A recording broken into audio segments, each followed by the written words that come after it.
pledge allegiance to the flag of the United States of America and to the republic for which it stands, one nation, under God, indivisible, with liberty and justice for all.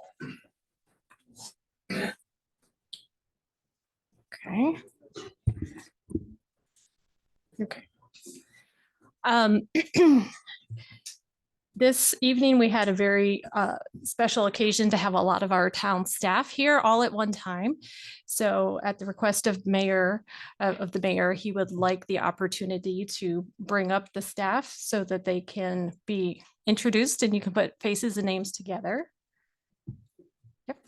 Yeah, everybody, just come on up and line up here, and we want everyone to see who keeps this place running every day. Did they know it? Yeah, they knew it. Yeah, they knew it.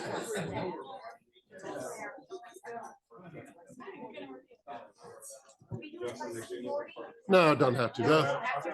Half of them wouldn't be able to figure it out.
Thank you all for taking time out of your evening schedule and having dinner with us tonight and staying for the meeting. So you're all welcome to stay if you'd like.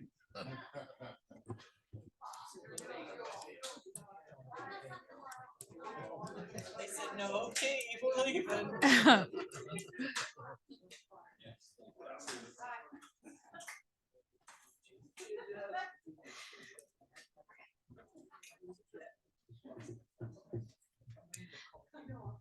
Thank you, Mr. Mayor. Again, thank you to all our town staff who took the time to come and introduce themselves tonight. And we are proceeding with the meeting at this time. Thank you. Just to move forward with our future meetings, we have a planning commission meeting December 11th, 2023 at 7 o'clock at the town office and over Zoom. We also have a board of commissioners meeting January 8th, 2024. Oh my gosh, it's almost New Year's, 7 PM at town office and on Zoom. Any other meetings of note that we need to announce at this time that I'm missing? Committee meetings or anything? I do think we have citizens advisory too coming up, correct? But that's coming after the next January meeting, so we can announce that. Okay. Moving on to meeting minutes. Are there any comments or suggestions, modifications for the meeting minutes of November 6th? I have something. Item number 5, which says for consideration SOP for Community Legacy Facade Grant. We had a lengthy discussion at our last meeting about the facade grant. However, the minutes do not reflect what we discussed and the changes we agreed to in both the short term and long term. So if we could add what the decisions were that we made at our last meeting to the minutes. In terms of the changes that we agreed to, we've not received a revised SOP and the town's website has not been updated. And I think there's going to be a call for applications in January. Is that correct? It should be about January. Typically for the minutes, basically the minutes are just supposed to be what was done, not necessarily what was said. And that's why we're trying to keep them condensed. If we don't- But the website, I have to look because we already got an application. We posted on there that at this time, we're not accepting applications because we have not been awarded the grant yet. So I'm not sure where she is with the revised document yet.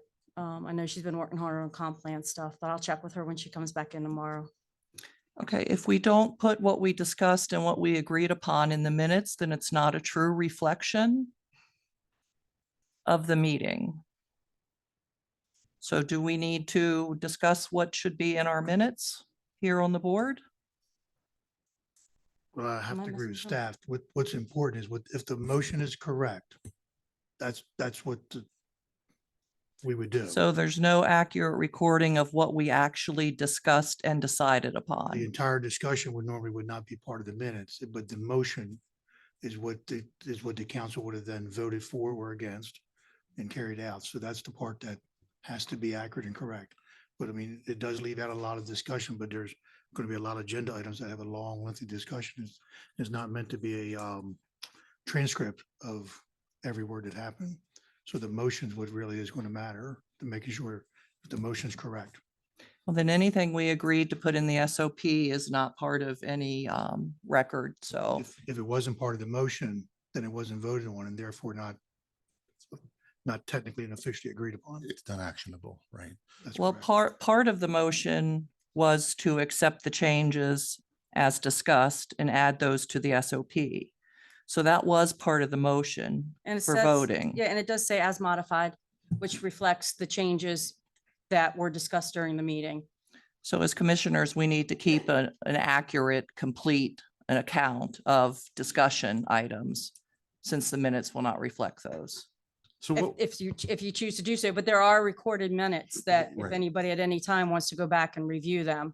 What we could do typically is I'm sorry, forgive me. No, go ahead, Commissioner. What we can do typically is when we see something like this where we find like you want to have more information, we can go to the digital record and we can reference that part of the meeting. And then we go through it and we get the actual documentation of what was said. So if there is something that floats up later, we can refer to that. But as Commissioner Hoover referenced, it's really a documentation of outcomes. So that's kind of what drives minutes for our record taking. So it's the wording of the motion that's going to be the most important part of it.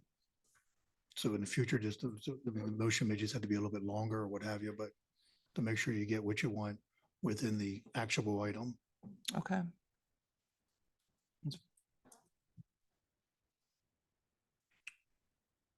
Having said that, any other comments, suggestions, questions regarding the minutes?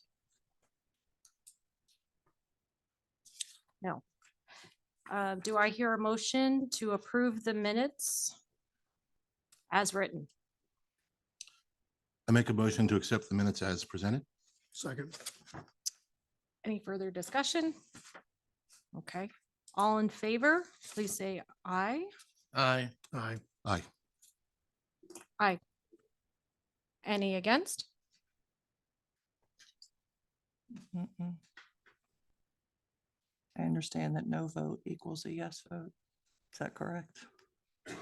You can abstain. You can abstain. Either a yes I'll or a no. I'll abstain then. Okay, motion carries four, with, four approving and one abstention. Right, on to the police report, deputy.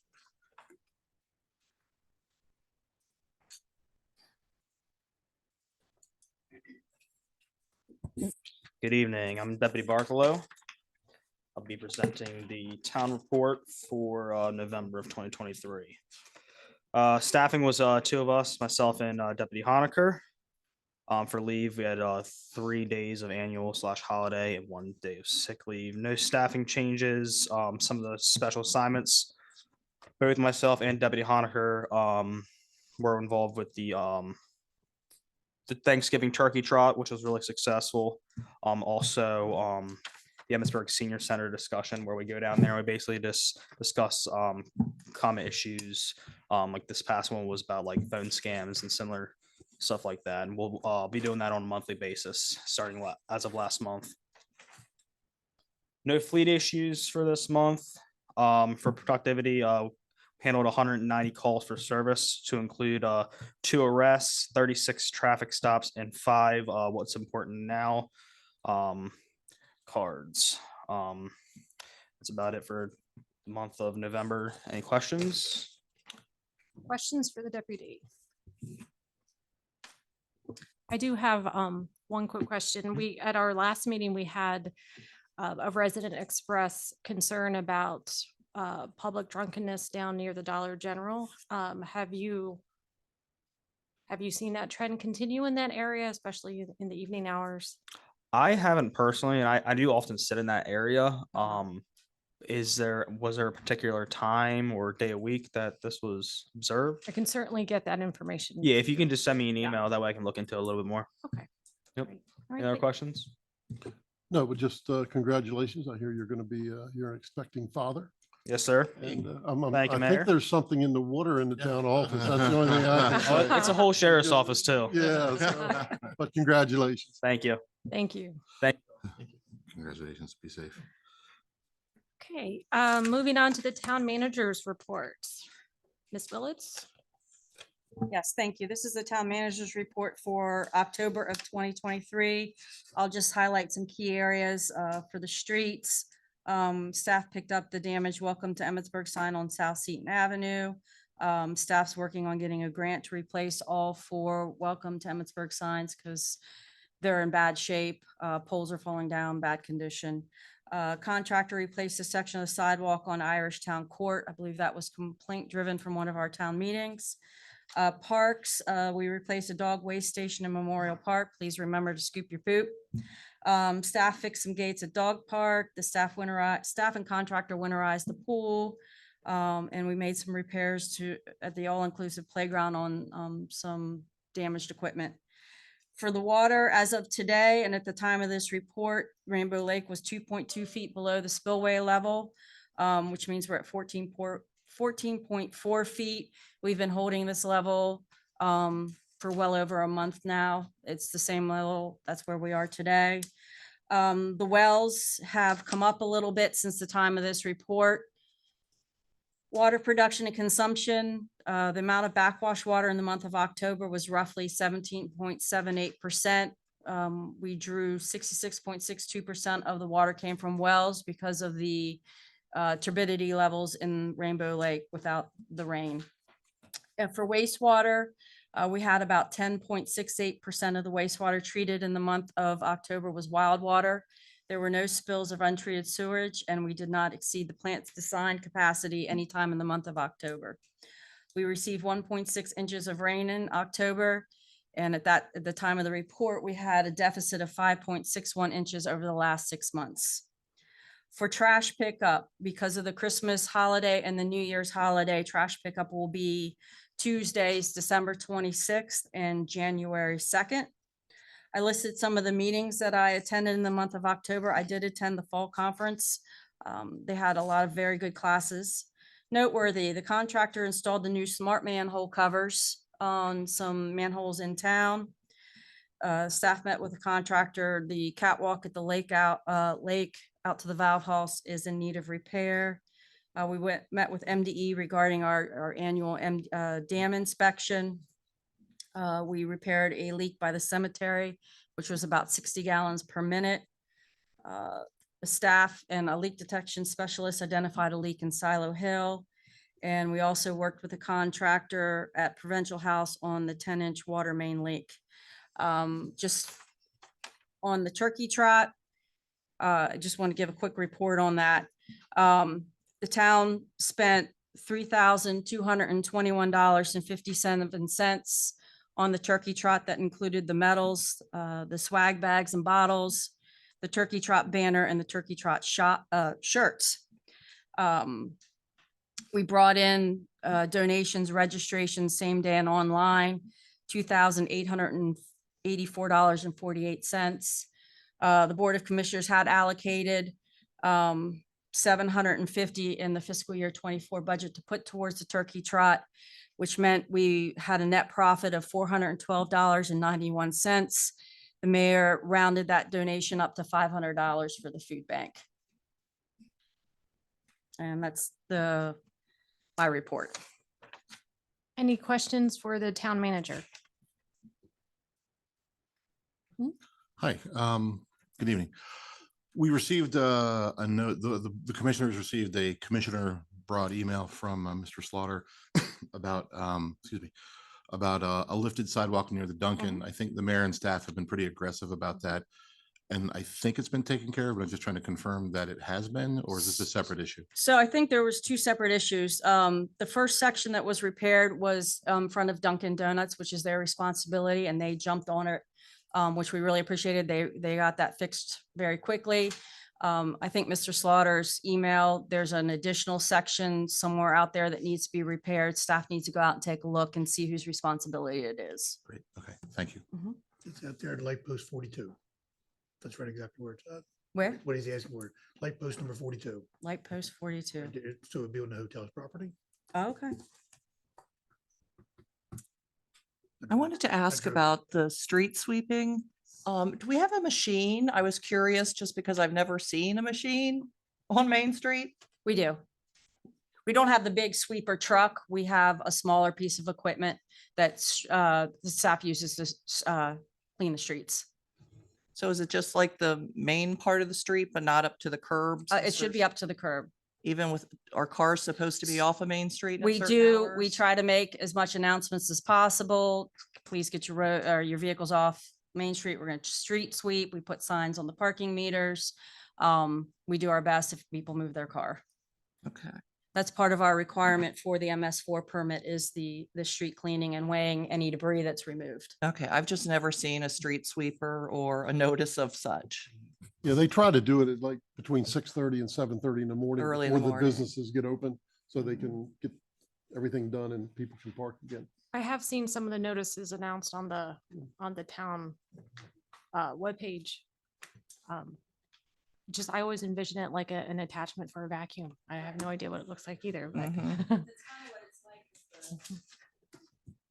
It's a rotary brush that's attached to the front of a Bobcat, is that right? Or the Skid loader. skid loader, excuse me, okay. Skid loader. Maybe we should put a picture with it for the next announcement. No, I'm kidding. Anyways. Okay, thank you. You're welcome. Any other questions, concerns? All right, moving on to the town planners report. Ms. Hassan is feeling under the weather, so I told her to go ahead and go home. She gave me some highlighted things from her planner's report. Let's see, she issued 6 zoning permits, development updates. Federal Stone is having their groundbreaking on Friday, December 8th at 2 PM. I believe the mayor and I are attending. Anybody that wishes to attend, 2 o'clock. We had a meeting with the Emmitsburg Distillery, which is going to be located in the East Emmitsburg Industrial Park Lot 2. They are going to the Planning Commission on Monday, December 11th for the site plan and improvement plan. Planning Commission, there was no Planning Commission meeting in November. On December 11th, they will be reviewing the Emmitsburg Distillery and just a basic meeting about the comprehensive plan. There's no public workshop scheduled for that meeting. In progress, comprehensive plan, she's doing the survey planning. Upcoming events, in-person public visioning workshops are scheduled for January 29th, February 26th, and March 25th. And that is all that she highlighted. I can try to answer questions if there are any. I'm sorry, go ahead. Sure, thank you. On Irish Town Road, it appeared there was a contractor setting up a gravel access. Is that related to property evaluation or? I'm not sure. There has been, we've heard from several different developers that are possibly interested in Emmett Ridge too. So that could potentially be what it was. I don't have any other knowledge of that. Okay, thank you. How far up was it? If you're coming from North Seaton, you cross the small bridge over the creek. On the right-hand side, there's a social trail that connects to the neighborhood. It's an access, egress.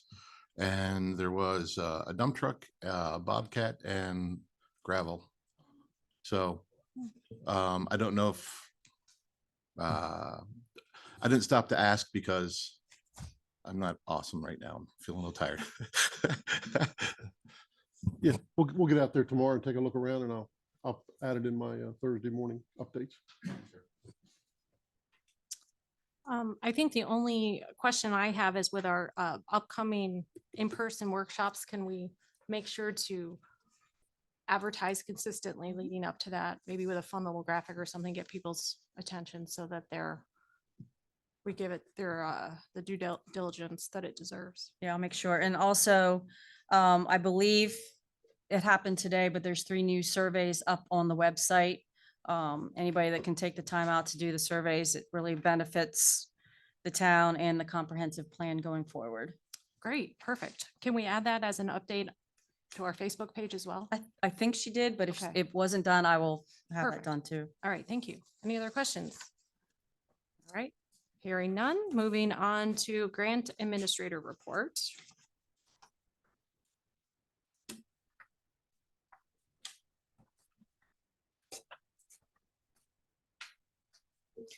Good evening.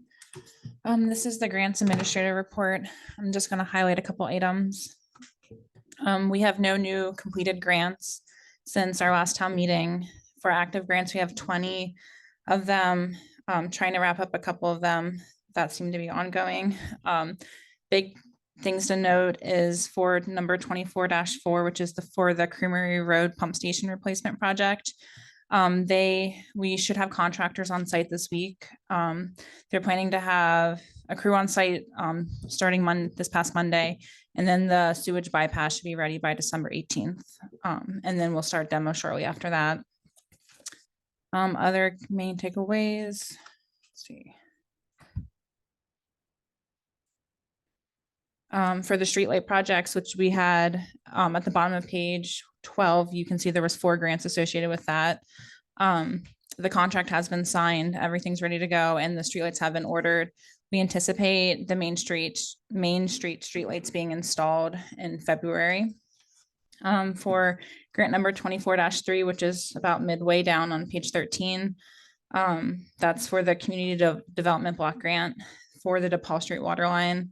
Our contractor is almost done the bid documents. We sent them to MDE this week and DHCD for approval.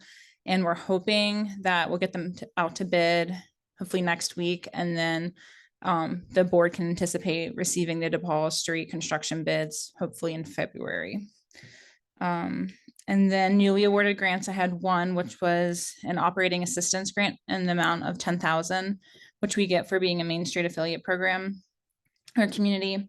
And that is to get some 4 directional wayfinding signs that as people come into town would point them to like the pool or parking in town and stuff like that. And then I have 4 pending grants. I'm waiting to hear back on if they're approved or denied. And then on page 14, I have 3 upcoming grants I'm applying for. One is for the state aid for police protection. This is financial assistance for our contracted deputies.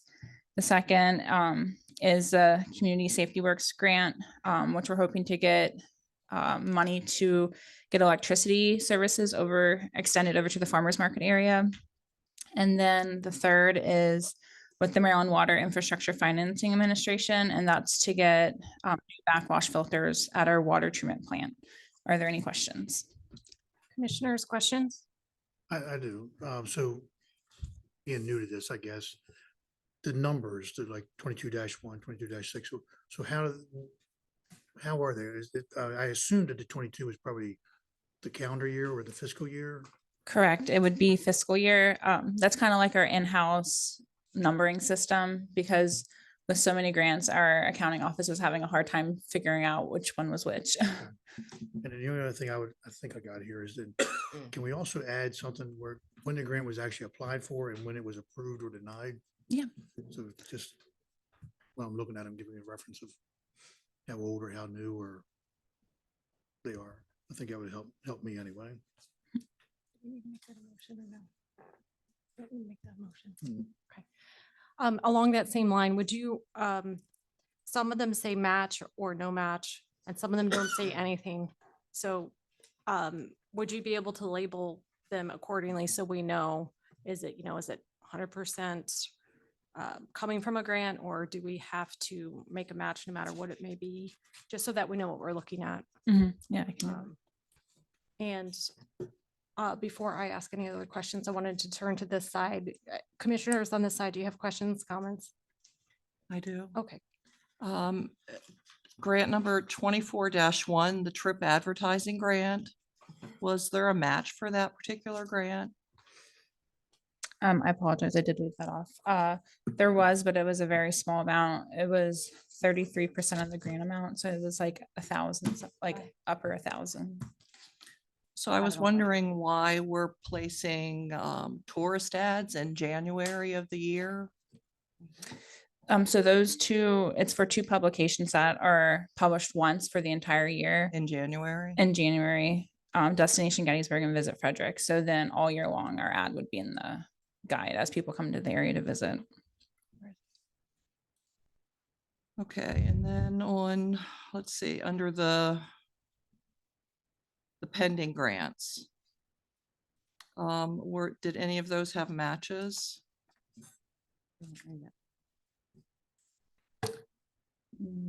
No. Like the one for the Rainbow Lake Trail improvements and the park improvements There's a match for those and. it and was- the bike Oh, racks, repair stations. Bike racks, I don't know about. So but program open space typically has a cash match. We don't know what the percentage is yet, do we, Maddie? I think now that the county met their land allocations, I think it's 10% now. Okay. And then program or community parks and playground grant typically have no cash match. That's one of the nice things about their grant. And then the one for the transmission main replacement, that we wouldn't know that one until we were awarded anything through MDE. The program open space for the Red Trail redesign was budgeted last year. So it's already in the budget from this past year. The match itself. Correct. The match is, yes.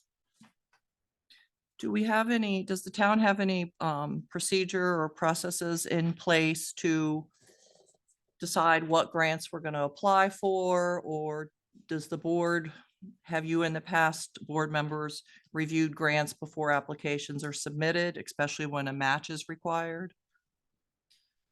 So in years past, the infrastructure projects, like, say, the water and sewer projects, those are basically outlined in our CIP water and sewer, budget. So the board is aware of what infrastructure projects are coming down the pipe in upcoming years so that we can plan accordingly. Park grants, or usually we send it to the Parks Committee to get their recommendation for grants and then review with the mayor whether or not we want to move forward on that particular grant. Most of them are reviewed by the mayor. So if there's a grant being submitted or that we're looking at that requires a match, the mayor is giving the final approval before. Well, the final approval comes with the budget. So Well, but some of these, the grants haven't even been announced yet. There are grants that are announced after the budget's approved for the fiscal year. Correct, that we apply for. So to ask for, I'm just looking at this question here. You asked about the TRIP grant and what our cash matches for the TRIP grant. It's $1,333. Which ones are you talking about? The program Open Space? Well, I'm sure there are grants that become available in which we may want to apply for after we've already approved the fiscal year budget. Right, so in that case, the mayor would approve those before an application is submitted. Typically, but if it's a large cash match, there's a certain level threshold the board has to approve. So What is the threshold? 50,000. I haven't had any of these to do, but I will give you updates weekly, like I've been doing, and get your input and feedback on them. So, but I haven't had any yet, but yes, you'll be kept informed. Thank you. I know that we were looking in future meetings or whatever have you, as far as what our priorities are as a town, and that's something we still have to hash out. So doesn't make sense at this time to really focus on water and sewer and infrastructure grants and kind of hold off on new grants that are the nice to haves and the wants until we identify those priorities. Yeah, that I was gonna cover that in my report, but I can go ahead and hit that right now. So you don't want to forego your state aid for police protection. That's No, essentially that. I'm talking like nice to haves, not like, that would be a need, definitely a need. Yeah. Right. And then this one for the electricity to go over the farmer's market, that was something that I felt where we discussed was not only something the Citizens Advisory Committee saw a need for, but so did the mayor need to see a need for also. And the whole thing is, if we go ahead and apply for it and what happened to get it before we accept it, we can say, no, we can't afford to do that or whatever. But at least, some of this stuff, something like the farmer's market, we would love to have the electric there before next year, if any way possible. So we can't wait until, June to put that into the budget. So we get it started, but we still have the option of backing out of it and saying, no, we don't want to proceed with that. Correct, because we don't always know what the cash match is going to be until you make the application. And just because you make the application doesn't mean that you have to take it. We don't want to risk missing a deadline on something that the town really needs. Mhm. But I will just real quick. January and February, we are probably I'm going to ask to have a second meeting or a second workshop. And the one in January would be to discuss our finances and go over all of our funding and what we have there. And February was going to be a project workshop for us to all brainstorm, put our ideas out on the board, and then set and prioritize what we feel is important. So we're not all over the place working on priorities, and we're all working off the same sheet of music. So that will give everybody the opportunity to voice their opinion and set the priorities for the town for the next several years. Commissioner Hoover, did you have a comment? Yeah, so then back on the grants though, so just to make sure I'm clear, I think I am, but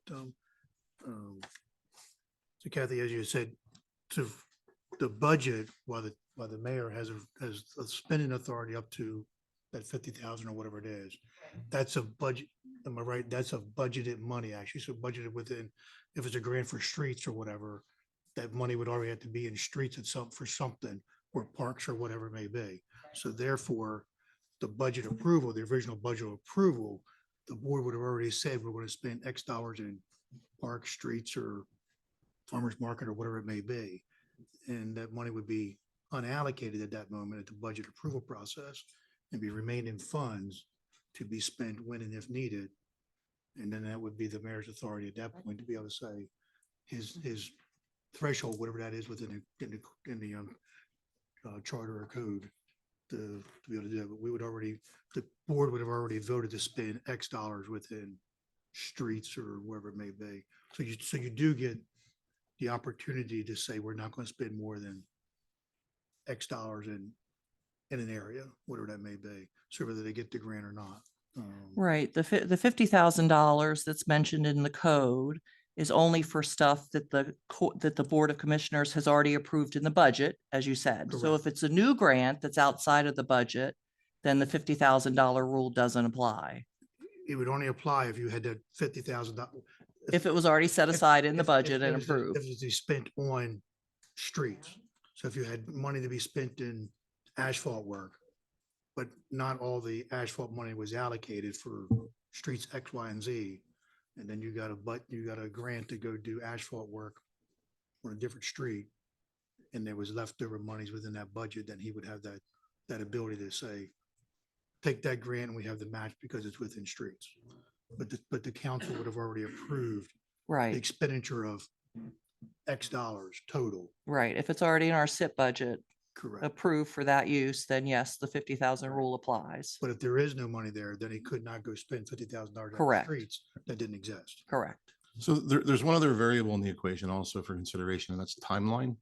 Many of these grants have a window for expenditure. So if we're applying for a grant this year, application wise, we might have a 3-year window to expend funds, to come up with the matching funds, to budget for those funds. Right.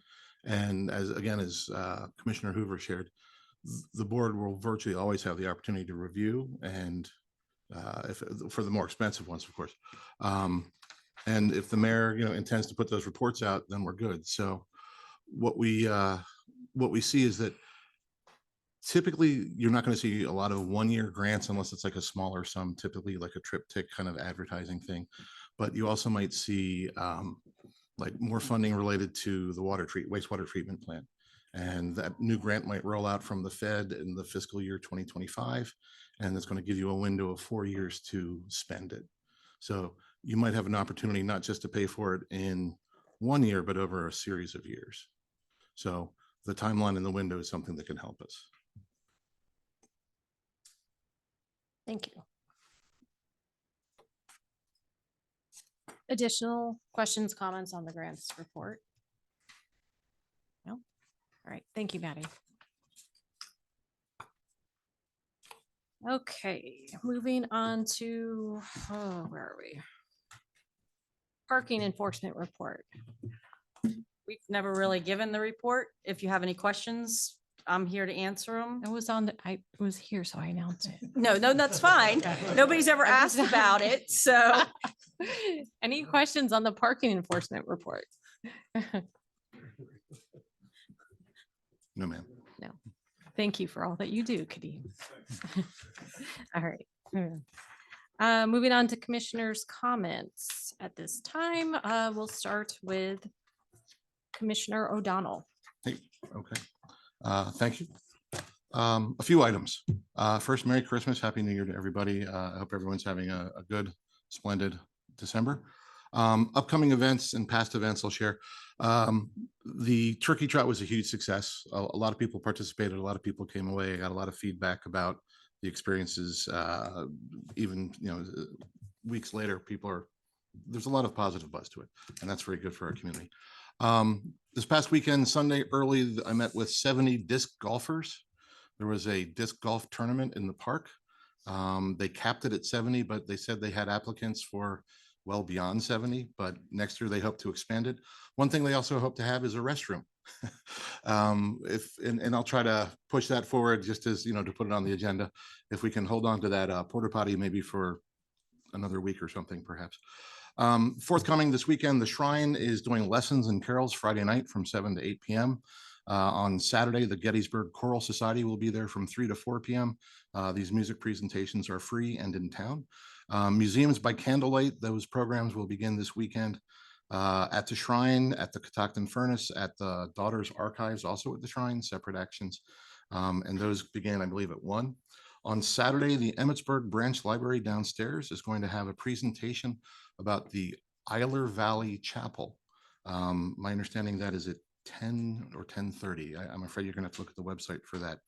And beyond that, I have no other items. Oh, I do, forgive me. On Sunday, Trail Day, 9 a.m. to 1 p.m.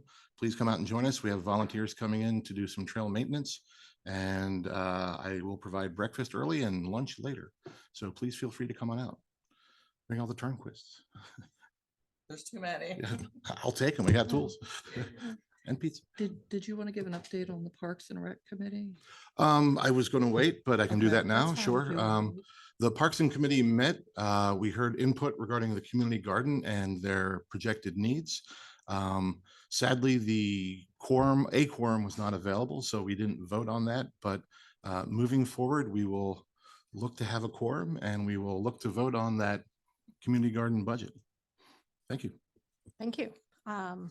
Commissioner Turnquist. I don't have anything. Thank you. Okay. Commissioner Sweeney. I just have one. The Lions Club's Town Christmas celebration with Mr. and Mrs. Santa Claus and crafts and hot dogs and hot chocolate and everything will be this Saturday from 10 to 1 at the Fire Company's Activities Building on Creamy Road. And it's free, it's no charge. So everything there for the whole entire time is free.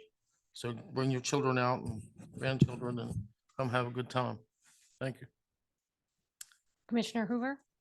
No, whole lot of comments really, just, it's been a while since I sat up here, so maybe ask a few questions and comments or whatever, just to kind of get reacquainted, but appreciate the opportunity. Thank you. I just have a few comments before we move on to the mayor's comments. And first of all, I want to thank everybody, town staff and volunteers who helped make our Christmas tree lighting a success. There was a lot of work and preparation that went into the decorations and organizing all the events. And also a heartfelt thank you to the Carriage House for a magical evening at the town tree lighting that was directly after. We had higher attendance this year than last year, and it speaks volumes to the atmosphere that the Carriage House is able to provide. We had hot dogs, we had hot cocoa, they were providing cookies and wagon rides, and we had Santa visiting, and we had wonderful performances by choruses, including from our own Commissioner Sweeney, who was there with representing St. Joseph's Church and Christ Community Church and Fairfield area schools. It was really a wonderful event, and it was so nice to see so many of you there. And the tree lighting and festivities is really a wonderful opportunity for us to come together. So many times we don't get to have that large of a crowd all at one time. And I'd love to see that continue to grow that event and solicit additional participation from local businesses and make this even bigger if we can all come together as a goal for next year.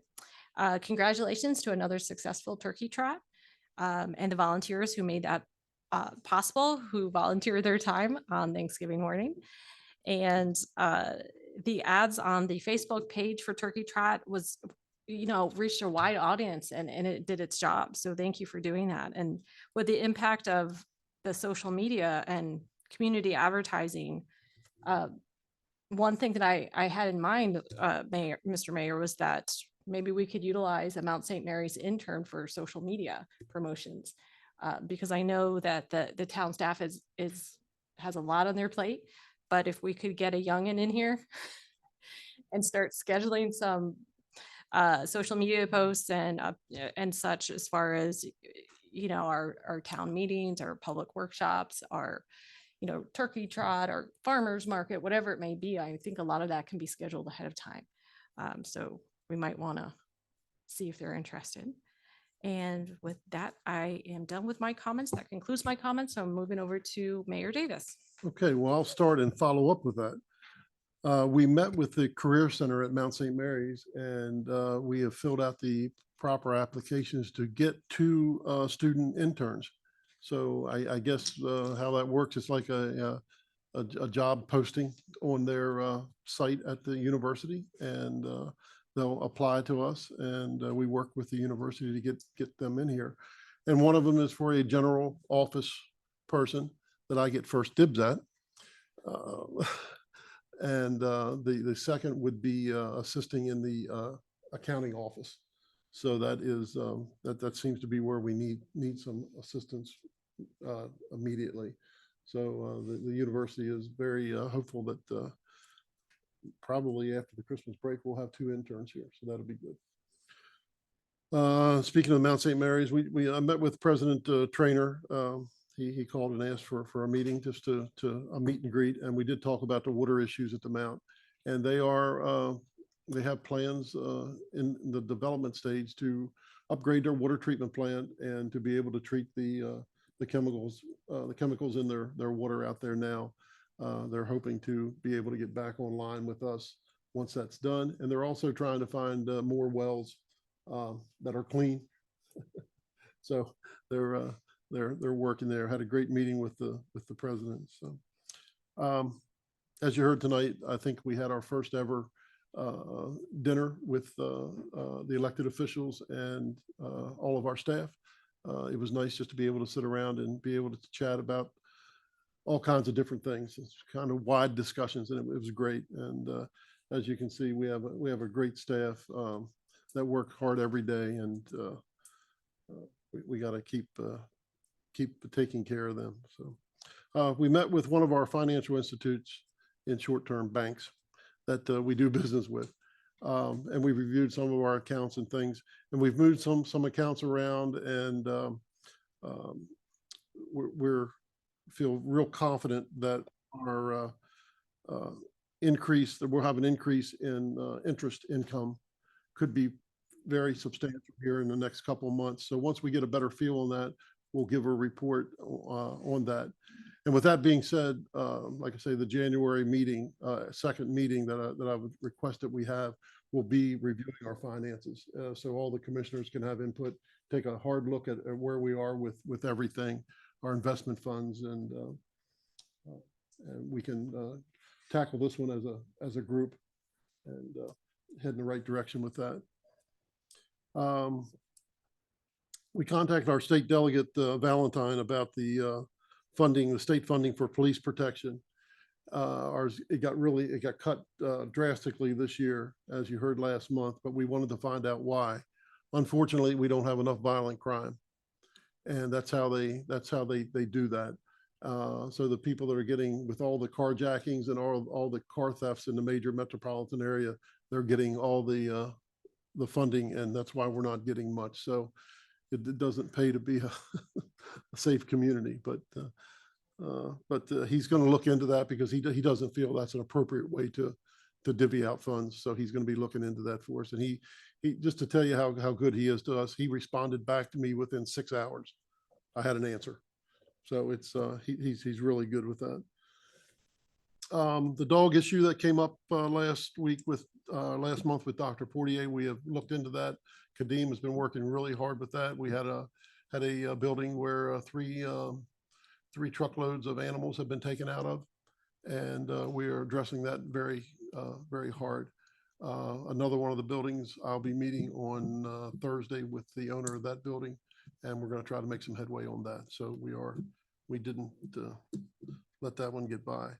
If anyone happens to see any areas in town that shouldn't be wet or is green when everything else is brown, please let us know. We were able to discover 2 leaks that cut our water usage that we couldn't account for in half over the last month. And we think one of the leaks have been going on for about 2 years. And the other leak that we found the neighbors, when they were repairing it, said, yeah, we wondered why that was always wet and it was always green when everything else was dead. Well, if we see anything like that, let us know. So just those 2 leaks, we were able to really cut down on our water usage. So that's great. And I think that's all I got. I hope everybody has a great Christmas holidays, and we'll hopefully see you back here in January, and we'll get at things again. So, thanks. Sorry it was so long. Thank you. Okay, moving on to public comment. At this time, we have 2 people signed up for public comment. When your name is called, if you could please approach the microphone, turn it on so that everybody can hear you. State your name and whether you live in town or not. And you will have 4 minutes to speak. So at this time, we have Mr. Eric Sloan.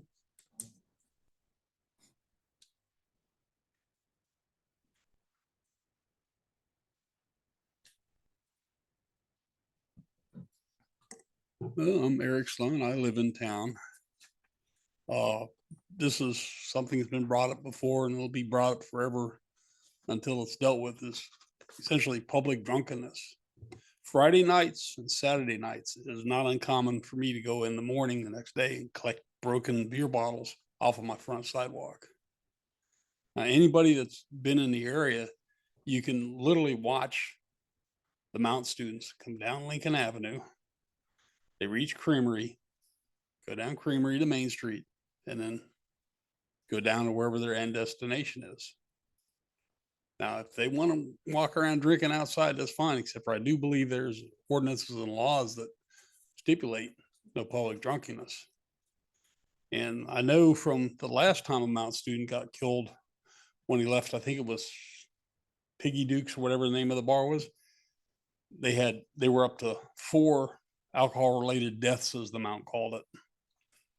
Now, rather than trying to hold the students by the hand and say, this is what you have to do, is there any way to get the Mount to be responsible for their students, to control them in some way before we bury another one?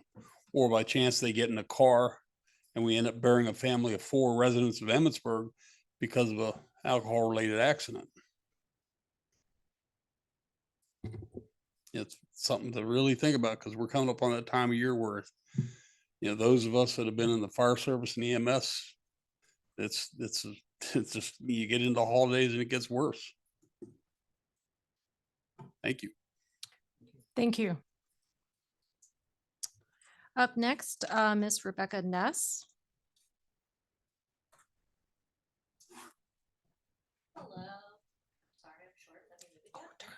Turned on? Okay. Hello, I'm Rebecca Ness. I reside at 4070 Carrick Court here in Emmitsburg. First, I know I can email the town and or commissioners at any time. However, I have found it's always better to come out and have it recorded on public comment during the meetings. Emailing the commissioners, sometimes I see it sort of get shoved over to the side. Second, forgive me, as I just became aware of this concern November 28th at our annual HOA meeting, which unfortunately we did not meet quorum, so we will continue with. 3115 Stonehurst Court property. In August of 2022, 3115 Stonehurst was purchased. According to the Maryland Department State of Taxation and Assessment, it states it was purchased by Luke Alexander Monterio and that it will be his primary principal residence. However, it has been brought to the attention of the HOA that it is not a residential house. It is being rented out to Mount's residents. Our management company, Claggett Management, has advised us that per our bylaws and HOA guidelines, we have to send any documentation to the name and address on the deed. So our fines, our letters of meeting, anything that they're doing has to go to 3115 Stonehurst to Luke Alexander Monterio. Whether he's getting those documents passed on or not, we have no idea. We can send a fine out due to HOA guidelines that are not being upheld. However, the fine at the most is going to be $100, and that's not worth getting a lawyer involved. Our plan, however, is to continue to pile on HOA fees until we decide to pursue them.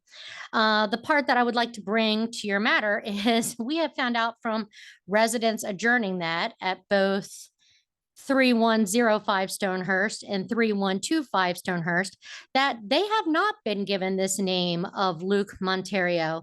They're being told that the property is owned by TG Monahel. That is TEJIMANALEL. Per his Facebook page, you can tell he is a very prominent realtor who basically likes to buy properties all throughout Frederick County and Virginia as well, and put them up for rent. One resident stated she did reach out to the town because we would like the town to help us enforce these ordinance. They are parking on the street, which anyone who lives in Pembroke is aware is illegal. They are also not mowing their grass. Unfortunately, the HOA guideline states that we can only do our inspection from the street. And what we are being told is the behind part of their house is completely overgrown with brush, as well as a couch, a mattress, and various other things. The residents are stating that this is leading to many rodents coming into their house. The lady at 3105 has seen many possums and rats that now she's having to deal with because of these unruly neighbors. I do see that the town can fine them for trash, chapter 8.12. Again, it looks like you guys just unfortunately are stuck with that same little fine of $100 like us. I wasn't able to locate the fine for parking, but again, I threw this together real fast. Our main concern is this trash and debris causing the increase in rodents, and also in case of emergency situation. Last winter, the residents of 31115 Stonehurst had all gone home to their houses wherever they live when they're not at the Mount for Christmas vacation. The neighbors at 3105 noticed excessive water in their front yard, and their driveway was coated in ice, and they suspected a busted pipe. However, they had no one to call. They did not know who to get a hold of.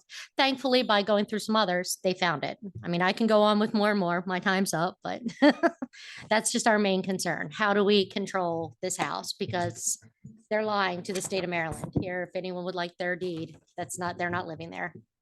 Commissioner Bowman Pollitt, if she could send staff everything that she has. We are fully aware of this property, Mhm. but not some of the things that she mentioned. Sure. So whatever she had, if she could please send it Yes. to us Sure. or give it to you and you can give it to us. Yes. And I've also sent an email to him because I'm doing via email, whoever this TG is, to basically state, are you the property owner of this property? Mhm. I'm waiting to see if he or she replies and say they are or they are not.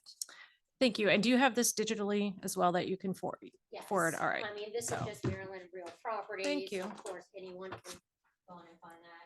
That's just the Pembroke Woods HOA if you want this. This is the two documents I was presented by the residents saying that they will take care of them. And then he says, I am a realtor, so. I'll have you bring these over to Miss Willits right now, in fact. Thank you. Thank you for bringing that to our attention. And I know Kadeem is very, They did say Kadeem has been helpful, but they also have said that it's sort of been passed back and forth between Right. town and HOA. thank you. Thank you so much. It looks as if that concludes public comment.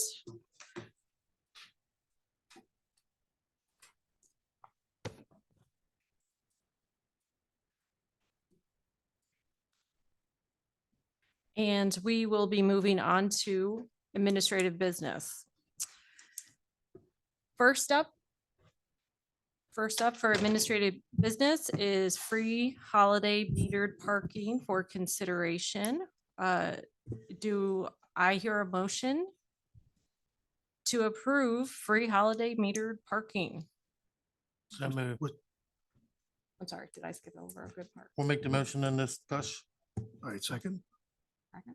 Um, Any discussion? Yes. Yes. Typically, we try to divide the funds among charitable organizations in town. This year, I was hoping for consideration, one, hopefully more. I know others are interested. For the Friends of the Emmitsburg Library, for their programs, they do outreach and literacy development, and it is a good resource for our Emmitsburg branch library. We divide the funds from what? I'm sorry. We can choose to do that. We're not obligated to do anything with the funds, but my hope is that the funds that are Collected. collected from the parking meters Mhm. can go to that group, and I'm open certainly to other groups, for example, maybe the Lions Club or And something. Commissioner Bowman Pollitt, historically, they've split it between Community Heritage Day, fireworks, the food bank, and the Friends of the Emmitsburg Library. That's historically what they've done, and it's Mhm. been a decision of the board. Okay, so when we're talking about free holiday metered parking, they can park there for free, but if they happen to feed the meter anyway, that's the funds we're talking about? Yes. Okay, thank you. Just had to clarify because I'm Meters- like, meters are- We don't cover the meter. Yeah, the meters are Okay. bagged. okay, So I have one other question. You don't get ticketed. okay. Yes, Commissioner Hoover. What's the time frame? December 8th, 2023 to January 3rd of 2024. Thank you. Any other questions, comments, discussion? I'll make a motion that we accept the free holiday parking as discussed for the three charitable organizations that were named. And they are, which were they? Historically, it's been Community Heritage Day, Food Bank, Friends of the Emmitsburg Library, and then Commissioner O'Donnell asked for consideration for more. No, no, no, No? no, no, for the Friends of the Emmitsburg Library. Oh, Oh, Absolutely. no, okay. no. sorry. Sorry, He did it Gina. for more money. Oh, more money. Yeah, yeah. that was your opportunity, Commissioner. I I'm kidding. appreciate it. I was going next with. So for those three charitable organizations received the funding, split three ways from the dates of 12/8 to January Third. 3rd. Second. All right. Any other discussion? All right. Hearing none, all in favor, please say aye. Aye. Aye. Aye. Motion carries 5-0. Moving on to number 2, consideration for ordinance 23-12, which would amend the town of Emmitsburg Code 2.80.020, changing the time, start time of the Citizens Advisory Committee. And I did have a question that was, if we are changing the ordinance, would that have to go to public hearing first? No, it doesn't. Why not? No. You don't need a public hearing to amend an ordinance. Okay. Right. Any questions, discussion about changing the time of the Citizens Advisory Committee from, I believe it's 7:30 to 7 o'clock?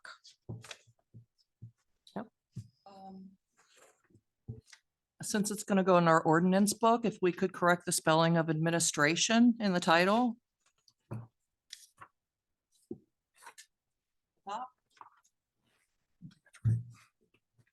Or you mean on page 23? No, wait. Yes, page 20. That part doesn't go into the code book, but yes, we will definitely make the change. Okay. Do I hear a motion to approve ordinance 23-12, which would change the time of the Citizens Advisory Committee from 7:30 to 7 PM? Did I say that correctly? Yes. Okay.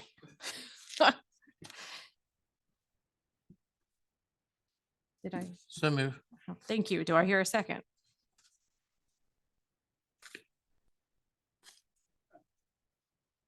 Second, Second. thank you. Any further discussion? Hearing none, all in favor of approving, please say aye. Aye. Aye. Aye. Any against? Nay. Okay, motion carries 4-1 with Commissioner Hoover against.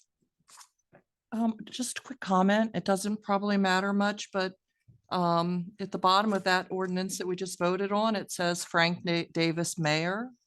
The other ones in the packet say Alan Frank Davis Jr. Mayor.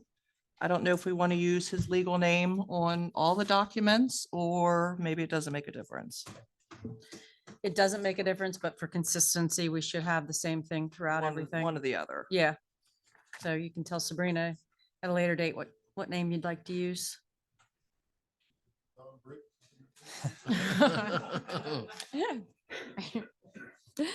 Okay. Moving on to the consent agenda. Looking over the consent agenda, we will be reappointing several people reappointing to the Parks and Rec Committee, Shannon Cool, Sandy Umbel to Parks and Rec, and reappoint Amanda Ryder to Parks and Rec, and appointing Dale Scherer to the Planning Commission as an alternate term from December 5th, 2023 to December 5th, 2028. If there are no objections to the consent agenda, do I hear a motion to go ahead and approve all four? Before we approve, don't forget Steve Starlipper, please. Where am I? Steve, I have number 3, reappoint Steve Starlipper. Oh, No it's kidding. different on the front. I'm sorry. Okay, Oh, okay. so I'm on page 25 of 41. Yeah, I was looking at the front page, which is different. No worries. Yeah, okay. All right, that's not Okay, awkward. no big deal. All right, But please sorry. include him. So which one is it? Just 20. Page 25 of 41. All right, sorry about Nope, that. no worries. Thank you for pointing that out, Sure. Commissioner. All right, shall we try that again? Maybe we need to go through them individually. So it looks like Shannon Cool, Sandy Umbel, Steve Starlipper, and Amanda Ryder to the Parks Committee, and appointing Dale Scherer to the Planning Commission. So could I suggest, is this okay? You may? Perhaps we take the Parks Committee members in one vote. Sure. Because their term is separate from the term of the Planning Commission, Sounds good. the potential Planning Commission member. Commissioner O'Donnell, Commissioner Vaughn, they do not have to be done separately. They can be done on one consent motion. Okay, even with the different dates? Yes, sir. All right. I stand corrected. That's okay. It's all good. I'll make a motion to accept the consent agenda as written on page. Any further discussion? Hearing none, all in favor, please say aye. Aye. Aye. Motion carries 5-0. Okay, and that concludes our consent agenda. So we're moving on to the treasurer's report. Do we have to do that? Oh, here we go. That would be me. So this report was provided by the town. Cash activity as of November the 28th, 2023. Cash balance as of November 1st was 9 million. We had deposits of $229,886. Withdrawals, $353,694. An operating balance going forward of $8,938,082. Cash balances, our general fund says 2.2 million. Our capital fund is 150,000. Our water fund, 300,000. Our sewer fund, 3.6 million. ARPA funding, 2.65 million, for a total of 8.9 million. So I have a few questions. The sewer fund, our anticipated revenue in FY24 was only 1 million. So I'm not sure where we get 3.6 million. That's your cash reserve, so that would have been carried over from a prior year. Cash reserve as in our enterprise Yes, ma'am. Mhm. fund, but not in the sewer fund, in the, It's your total cash reserves, your cash on hand in your sewer fund, which accumulates from year to year. So we budgeted whatever this year, the $1 million, and then it just gets added to whatever we have on hand, which is the 3.6 in the sewer fund. so where is that 3.6 reflected in the actual budget? It's not in the actual budget because it's an enterprise fund. Your budget only deals on a year basis. So the budget that gets approved is your revenues that come in, that's anticipated to come in for fiscal year 24, your anticipated expenses for fiscal year 24, and that's your actual budget for that fiscal year. Because it's an enterprise fund, it's accruing. If you have, say, $1 million we budget in the sewer fund, and we end up only utilizing 750, then you're gonna have $250,000 extra that will then go into your reserves or your enterprise fund to be used for asset items, large purchases, such as, say, the catwalk that I mentioned, which then would come back to the board for approval. That's that 3.6 million. So, but that number you're saying is reflected not in our enterprise fund, but in our enterprise. So it's not, that 3.6 is not what's reflected in your fiscal year 24 budget. They're Correct. two kind of separate things. And I know you're coming to a meeting with our auditor soon, and they can probably explain that a lot better than I can. So your enterprise fund does not have to be a balanced budget at the end of the year. Your operating budget would be balanced, and any remaining monies would go to the fund balance money. So you wouldn't see that year after year, but in your enterprise fund, because, and Kathy, if I say wrong, jump in, but your enterprise fund also has maintenance money, that's collected quarterly from each house or each property. So that maintenance money is adding up for capital costs and expenses and major expenses. Correct. So if I look at the FY 24 budget, will I see the 3.6 million? Not in the budget that was approved. No. Not That- in any that- part of the budget. It's not No. there. Correct, You will see it in your audit report correct. when the auditors present their audit reports. So they'll be presenting the fiscal year 23 audit probably February. You will see those cash balances reflected in the audit report. And it's not in the business funds capital improvement program. No. So we have money, 3.6 million.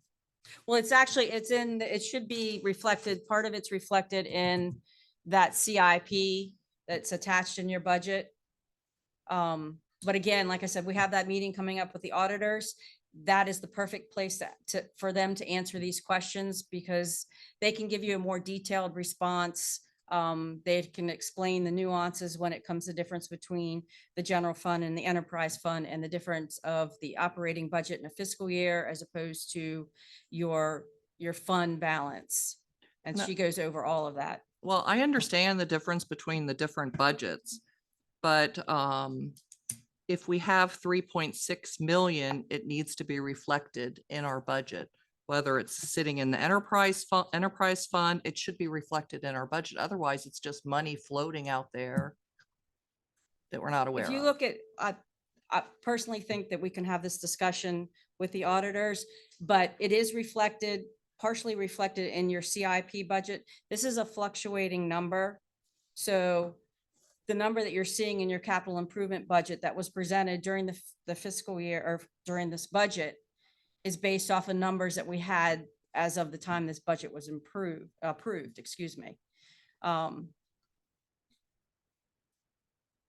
These cash balances, we just recently changed the cash activity report at the request of the mayor so that everybody could see what the balances were. But the idea of a cash activity report is to show you cash on hand in your budgets for your daily operations, your routine maintenance, for your general fund, your water fund, and your sewer fund. So I think this is a little deceiving, not deceiving, but they're kind of, you're crossing pots of money, that there might be a better way to share this information. So it maybe makes more sense.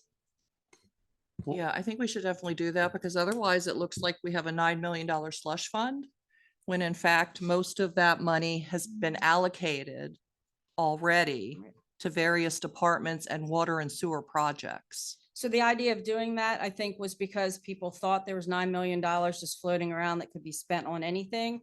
So the breakdown, and Mr. Mayor, correct me if I'm wrong, the breakdown was to show that this money is earmarked in different places. It's not just a $9 million windfall that we can spend everything on. So we can certainly revamp this going forward. So I think what would be helpful, I'll use the general fund as the top here. It's got 2.2 million in it. Mhm. If it, that's the total balance there. It would tell us which portion is allocated, not spent, but allocated. And then what it still leaves as that extra. And if we've done that for each one of them, Okay. the monies that are allocated, and I think then you may see some differences of what's truly available and extra money to spend if something would go wrong and needed. Yeah, and this is a great discussion because this was the general purpose of wanting to have the workshop in January so we can redo the reporting systems and get what the commissioners want to see every month. The reason I wanted to do something right away was we were getting beat up by the citizens saying we had $9 million in our general fund because that's what the report was showing that we could help with the water fund. And we really didn't. So that's why we wanted to break this down and to show something. But it's kind of, I hate to see Cole go, but this is probably a great time to make the changes that we want to make. So you are seeing the report that you want to see every month with bringing in a new accountant, and we can change things. So this is a great time for this discussion. So some of the allocated I have a money, they question. wind up seeing your deficits. Seeing the true, what you don't have. Because before we weren't even looking Yeah. at the water fund at all, and that's what got us in trouble. See that. We were hearing that it was going down, but we never saw a number. So I wanted to get that number out there right away until we can better So I do want to. redo everything. I do want to confirm that water fund.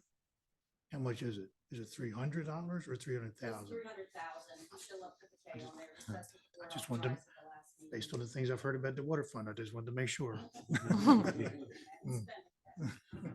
Commissioner I have a question. This also doesn't show the invested money we have, correct? It does not show the 1.787, 1.987. It's an MGLITP investment that it's a municipal investment that it's available to municipalities. There is one loan for one of the older water lines that is paid out of that account. But because it's not cash on But- hand, it's not really a cash activity. But that it'll be with the accountants when they come in. I mean, Yes. the audit yes. report, when it comes, it'll be on that. It's on the audit report every single year. All the funds, all the accounts are shown in your audit report. All the money coming in, you'll know more. Money's coming in, money's coming out. Ask the questions. That's what they're here for. Yes. But I would Thank think we would want to start to report that though. That way we can see there. Because Yeah. it's kind of like if we have to pull out of our investment fund to get us through a major project, it would be there and we would know it would be there. So Right. that's Yeah. something to take into consideration when we have our workshop. And then since Clark is here, you finished? I'm sorry. Yes. Since Mr. Adams is here, I had a question for him.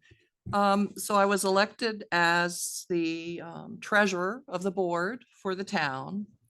And in reading the code, it says the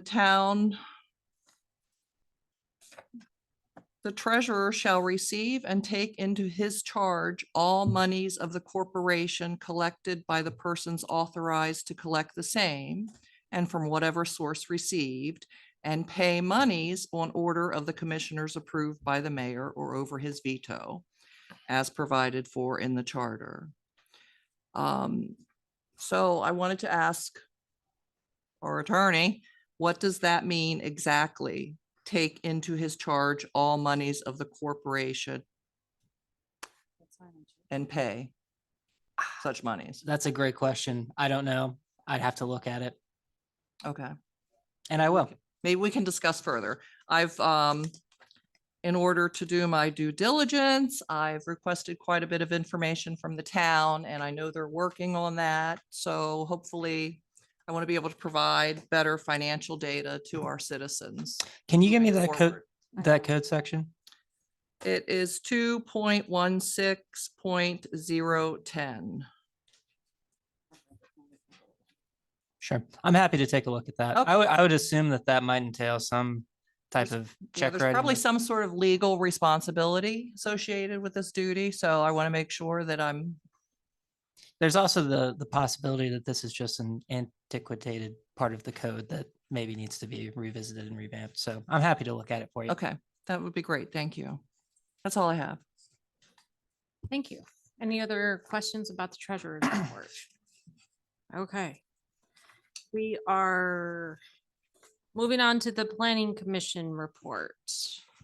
There was no meeting in November. And I think she's got the meeting in December 11th and then highlighted the public workshops. All right, thank you, Ms. Willis. Moving on to the agenda items, I would like to propose that we move Glow Fiber and Chantel up to number 1 so we can have this gentleman be on his way. At this time,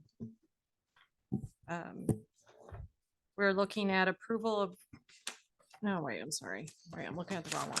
Yeah, it's a discussion. Discussion, yes. Thank you. Kurt Costco with Chantel Glow Fiber. I work for the Regulatory and Industry Affairs team. So thank you for having me again here this evening. So I appreciate moving me up on the agenda. It's like an early Christmas present. So thank you. So there was a question that I wanted to start off with just to answer a question that came up last time and be open to any other questions. So the question came up about the area that we'd be serving in the town. And I checked with our engineering group and it would be 90% plus. And that's an early estimate, you know, without doing a whole lot of surveying of the town, but they do some preliminary work when we do budgeting, and their comeback to me was 90 plus. So it's a very good percentage. Now within the town, there may be some apartment buildings that have private easements. Those are kind of handled separately because the town doesn't really control those, and part of the cable franchise agreement allows us to use the public right of ways to service the residents. When you're talking about apartment building stuff, usually we have to obtain a right of way agreement, a private easement from the property owner. And so those sometimes can happen, sometimes they don't. So those are kind of handled separately, and those are kind of spelled out in the franchise agreement as well. And I guess however else you want to proceed, I know we worked with the town attorney, Mr. Adams. I certainly don't want to speak for him. I know how attorneys do not like that. So, but we exchanged some emails and worked through the cable franchise agreement language. And so I think from the Chantel standpoint, we're comfortable where we are right now with the language in the agreement. So I'm open to any questions that anyone has. I'll turn to commissioners first. Commissioner O'Donnell. Sure, thank you. So the coverage question about the 90%, in Yes. time, will there be 100% coverage? It's hard to say. I mean, when we come in and build a network like this, the more homes that we pass, the more opportunities that we have. We're only going to gain a certain percentage based on the competition here. So the larger footprint area that we have, it's certainly possible. I wouldn't stand here and get 100% guarantee that, but it's certainly possible. Thank you. And I guess I would just add to that, the franchise agreement on that question of, 100% coverage. Section 4 provides that they're going to use commercially reasonable methods to provide service to the town. So that's going to kind of be the threshold for them is it commercially reasonable to extend to a place that they are not starting? Commissioner Turnquist. I'm good. Thank you. Commissioner Sweeney. I'm fine also. Commissioner Hooper. I got a couple questions. So I see here on page, so section 2.2, term of the franchise is 15 years. So now is that an industry standard for a franchise cable company, or is that just a preference of the vendor? The 15 years. Well, I can tell you that that is the same term for your Comcast franchise agreement. And I'll just speaking to the agreement generally, with a few exceptions where Ms. Powell and I made some adjustments that I would say are more favorable to the town, such as clarifying that, you know, they have to follow standard permitting practices and things like this. This agreement is virtually identical to the existing agreement that you have in place with Comcast. So I can say, having looked at the Comcast agreement and this agreement, that's seems to be a fairly standard term, but I can't speak to broader applicability. I haven't read I don't have the Comcast ones. I haven't read that. So you're saying Sure. the two of them are definitely identical. Yeah, in terms of at least as to term In and 15 most, years. Okay. yeah, 15 years. And then there are additional Not the whole three, contract. so it's 15 years plus 3 5-year extensions, I believe is what you're. looking at. Should we opt to take those extensions, which we'd have that option. The first term, I don't have a real issue with 15 years because it's the amount of infrastructure you got to do. I get that the long term for the first one. In 15 years, somebody else will be sitting here, they can figure the other part out. So then the other question I have then is I see in section 7. I don't know what this says in the Comcast, but it says here that we will get a 5% franchise fee. And I know Comcast, or at least years ago, was 5%. I don't know what it is today. It's the same. Yeah. Right. But it does also say that we can ask for any amount, I guess is what it's really trying to say is, as long as we don't ask for more than, in this case, Comcast. Right. And in this case, they are identical. They're both 5%. I just don't know that I like the idea that because we have an agreement with Comcast, we're bound to an agreement to a dollar amount with another company, or vice versa, even with Comcast. So do we have to have that statement in there that says that we can't exceed our other cable company? Well, I think you're going to run into the issue of the section 7 of the Comcast agreement says that. So you already kind of have bound yourself to that term. We bound it with Comcast, we did, but we haven't signed this one yet. That's true. Let me look at both. So this is my thought. That's what I'm trying not to do is bind ourselves. Sure. And if we sign this one with the agreement that we won't ask for more from one company versus another company, then we're bounded by both and could never change the franchise rate if we wanted to.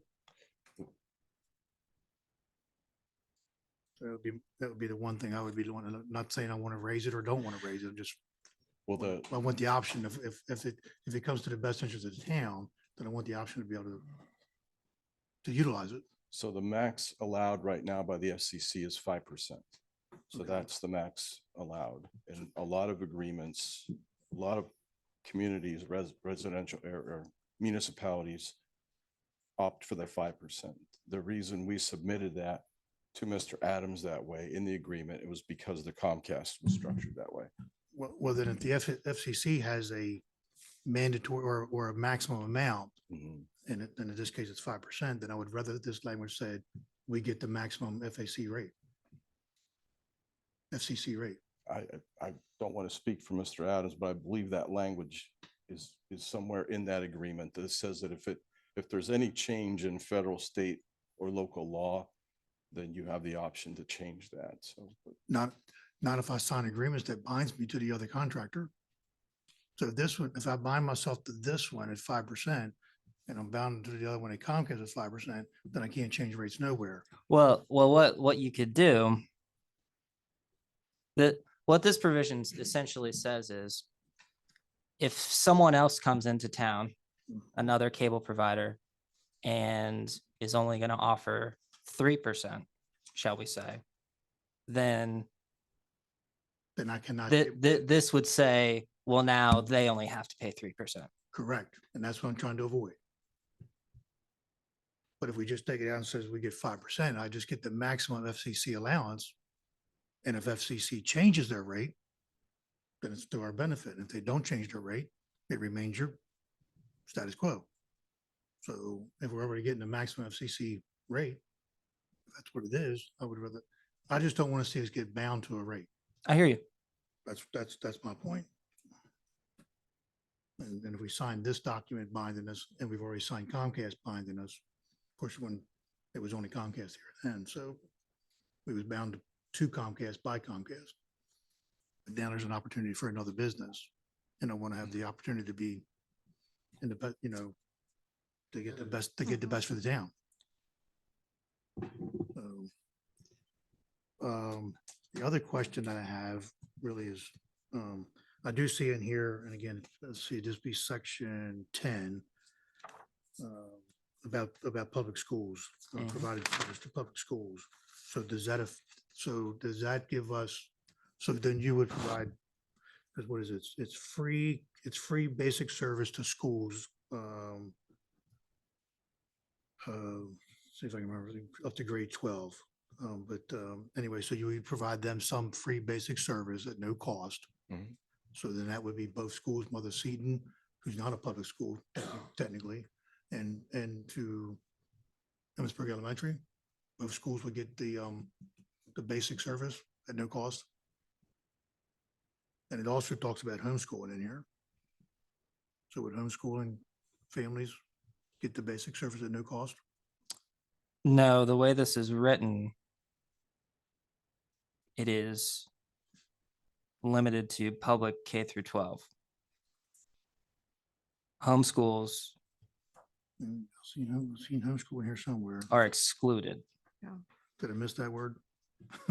I think so. I'm reading this along with you. So unless I hit an except for, It says not including homeschool. right. So Those- yes, you're I right, You're right. it just applies to the public It was schools. wishful thinking. So I'm not adding it yet, though. if this is similar to the contract in Thermont, correct? Yes, And that language, I believe, is the same as the Comcast agreement. yes. Um, Does that exclude Mother Seton? Can we improve on that language and include Mother Seton School and potentially homeschoolers as well? Are we bound? I mean, At least Mother Seton. Yeah, Mhm. we're, I can honest, I doubt we would be open to homeschooling. okay. That is much too hard to police, so. Well, I was surprised in here when I read what I thought I read. Would we also include Mother Seton? I do have some weight out though. Is that a parochial school? Yes, It's a private Catholic grade school. We can take that back and we can, because technically it's not a public school, but I would like to see Right. it added. I would like to. Within the If that's something that the board would like to be included, that would need to be added. So if you want to instruct me to go back to Chantel, So instructed. Yeah, because both their students also go to the public school when they get out. Most of them, half of them will go to the Catholic high school and maybe half will go to the public school. so we can work with Mr. Adams on that, yes, Attorney Adams. I think that's all I have. So that's what I would like to see is it's a 5% issue, not binding us. Whether it's written as it's just take that statement out, or whether it's written that we get the FCC maximum allowance. That's what I would like to see, and I would like to see Mother Seton to be equally added as Emmitsburg Elementary Public School is. any other questions or feedback on the contract? I just wanted to take a quick informal poll to see if the other commissioners are on board with those proposed changes or additions that Commissioner Hoover suggested. In terms of the FCC rate, would that have to also be in the Comcast agreement, or can we have two separate franchise agreements with different terms? You can have two separate franchise agreements with different terms. I believe, I'm trying to think through this. So all right, if we're making this change, I'm gonna read it again just so I'm positive.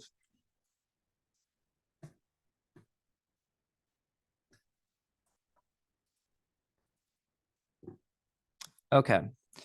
So if we were to make a change to this section and deviate from Comcast, we could do that, assuming Chantel is amenable to it, because Comcast's agreement just says that they do not have to pay a higher franchise fee than anyone else in town. So no, you could strike out on your own with this agreement and it wouldn't undermine anything that you have with Comcast. So the way you just say Comcast agreement is if It's- their rate it's went the- up, we're not bound to Comcast then. We could go up. If you could go higher, although I candidly, I Oh, haven't, yeah. I haven't checked what the FCC rate is You on said we this. can't pay more. That's right. I'm sorry. So Comcast can't be forced to pay more than anyone Pay else, Someone else, is your limitation with Comcast, which is what the same limitation is. which is as written, that would be the same limitation that is in this contract. Which at this time, if we wanted to, if we got an opportunity to raise the rates with one or the other, but using this language, it bounds us to never move from 5%. What this would do is if someone comes in lower, you would have to essentially match that lower rate with Right, we could always go Shentel. down, but we could never go up. Because it would never be able to move Comcast up if they were the same and we were bound by that maximum rate. They're not on the same term, not going up at the same time. We would be stuck at 5% forever.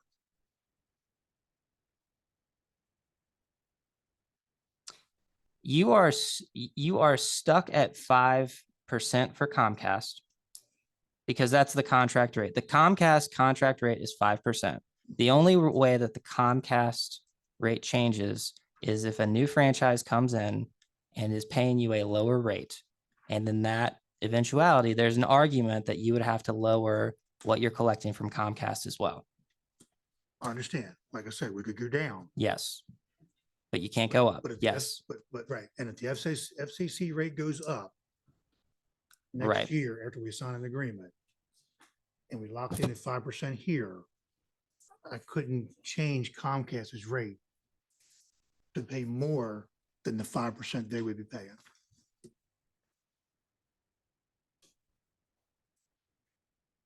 Correct. So that's why I'm trying to make sure we don't lock ourselves in today, on this proposal, so that we have the flexibility to change in the future when and if FCC rates change or when and if it's better for the town. Well, I don't think that's, so what you want this agreement to say then is that they're going to, that the percentage that they are going to pay you is the maximum amount allowed by the FCC. That's my preference. That's my preference. Yes. Mhm. And right now it's 5%. Has I mean, it, has That's it my preference. gone up in the last 5 years, 10 years? Has it been 5% for a long time? I do not know the answer to that I mean, I mean, question. isn't that why It's it's been at, 5% since I came here in I mean, isn't 1998. that why it's at 5%? Because that's the max amount allowed. So if it were to change, Yeah, right. like I said, think that's what he's asking. in and if it changed 1998, to- it was 5%, still is. You just want this, So the you want possibility it of set going to up the is slim max. to none. But Well, I don't want to speak for Attorney Adams, but I think we can certainly review the language. We have no problem with kind of, agreeing to Okay. some language to that. But I believe the language is already in there somewhere that states that if it changes, you're allowed to change with it. But we can review it. We can review that. I understand what you're trying to get to. Okay. All right. So assuming the rest of the board is on board. So Yes. if, Yes. if everybody in agreement with those two suggestions, yes, I heard from Commissioner O'Donnell and Sweeney, Commissioner Turnquist. Yeah, I'm okay. Okay.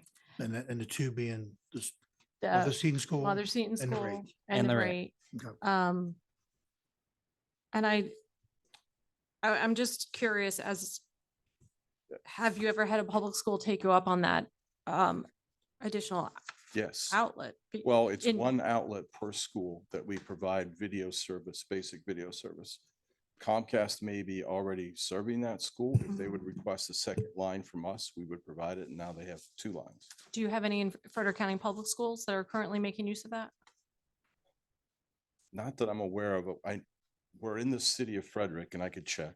Okay, I would like to have that information for next time. I have one Thermont more doesn't question. have any.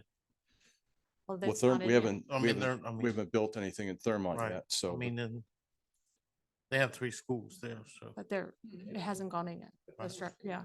4 schools, I'm sorry, 4 schools tracked. I forgot about the primary. I do have one other question. So they also provide us with a public government channel. Mhm. Right. So that's in here. So now how does that affect? Because we already had the Comcast one. So like this meeting is on channel 99 with Comcast. Mhm. Would this meeting also be? So we would be able to broadcast this meeting also on whatever channel with your service. Do they work together? I mean, or do we have to buy all new equipment to provide two different feeds or what have you?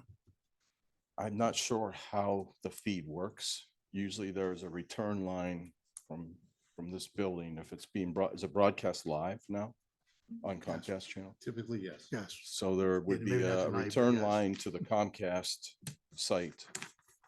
And then we, depending on how the language is written, and I'll have to review it, but we would probably do the same thing as we would have a return line from here to our, what we would call our POP, where our signals originate, and then feed it back in and back down to the customers. So if the language states in there that we are, I know all of them state about having a PEG channel Right. in the language. It's just standard to have it in there. Right. Based on FCC language. I didn't realize you had a PEG channel, but we certainly would, if, you know, if that's what you're requesting, then that's what we would do. Well, I'm sure I we was would just request back it. there updating. I just don't think staff wants to run cable pig channel and Chantel's channel separately and individually, to have two different networks basically sitting here. Yeah, that would be good information. Can they to tie have. it, can they be, at Well, least to bring the same, for at least for a meeting, to bring the same stuff? And I know that's a technical thing, not part really of the contract. It's just, I don't. do they believe- talk to each other? I don't believe I can answer that without reaching out, trying to find somebody at Comcast who would possibly answer that question, Yeah, which I have no idea who that would be. it's not a deal breaker for me. It's just a Yeah. matter of like, And it would totally technically, be how up do to they come together? Comcast to decide whether they would want to go along with that. Right. Right. So I don't know what their answer would be, whether we could. But in order to get it on our net, which is completely separate from theirs, we still would have to run a line from to the here building. to our building Mhm. in order to insert it. So Mhm. I know other instances where there's multiple locations and we've talked about working with them, so we could maybe just tie into their one location wherever it comes back to. I've not had a lot of success with that. And it could be that I just haven't been able to talk to the right people, but kind of the way you're describing, this is the only location that you do this, right? Yes. Because some have multiple locations. Just from the talking this through, we would probably have to run our own line, and there would be no benefit to us from Comcast talking with them about it. Okay, all right. And there could be a way just to split the feed. Well, that's what I'm wondering. You know, that's coming out of there. So they wouldn't have to provide almost two networks to be Right. And serving the whole town. If you're doing 100% of the town, Comcast doing 100% of the town, only 50% of the people are going to have each of you. You'd have the Hoover channel and the Davis channel, you know? That's all we need. I can tell you which one's better. Good one to sign the Comcast deal. anyway. More than once. That's all I have this time. Thank you. I know at the last meeting, one of the things I had requested was a map of what the work is going to look like in the scope and the timeline. Is that something that you have for us yet? Because it's something I would think would be carefully considered before we move forward with an agreement. So generally we wait till there's an agreement signed before we design a network, decide how many different areas there are going to be. I could try to find out when some of this construction would take place approximately. I could do that as far as where Emmitsburg falls on the list. So It's not so much the timeline that I'm worried about as far as what can our constituents, our residents expect as far as what the construction looks like. there's an online video that we have on our website, Mhm. which kind of shows our construction practices. I can get that. That to would be you. good. Thank So you. would that help? Yes, thank you. Any other discussion? Okay. So just to clarify one thing, the Board of Commissioners looking for on the schools that you want added, you want them specifically named, or do you want to include? All schools. Well, I was going to say parochial schools versus name schools, so that Yes, down the road, if there was another school that came in, then you would not be so limited. correct. So technically it's not a parochial school though. So if the language is tied to that, there might be an issue because But we could work on the language. that's where I'm going. But So I just want to make sure you didn't want to name specific schools where then if another school came along, correct. it wouldn't be in the agreement. Probably want to keep it. So the other side of it is for consideration is that the university will be bringing the physician's assistant program to the daughter's facility in time. So, Mhm. you know, that's for another conversation perhaps, but it's for consideration. But we have other agreements with similar language that we can share with you to come to some. We can make that work. Any other discussion? All right. Thank you so much for coming out tonight. Thank you. Thank you for having me and Appreciate it. happy holidays, to everyone. Happy Happy holidays. holidays. Thank you. We'll be back in touch. Okay. Great. Moving on, approval of resolution 23-07R Community Development Block Grant Program Fair Housing and Equal Opportunity Plan for consideration. That's you, Maddie, right? You can come here. He's getting ready to leave. Huh? No, no, no. Mm-mm.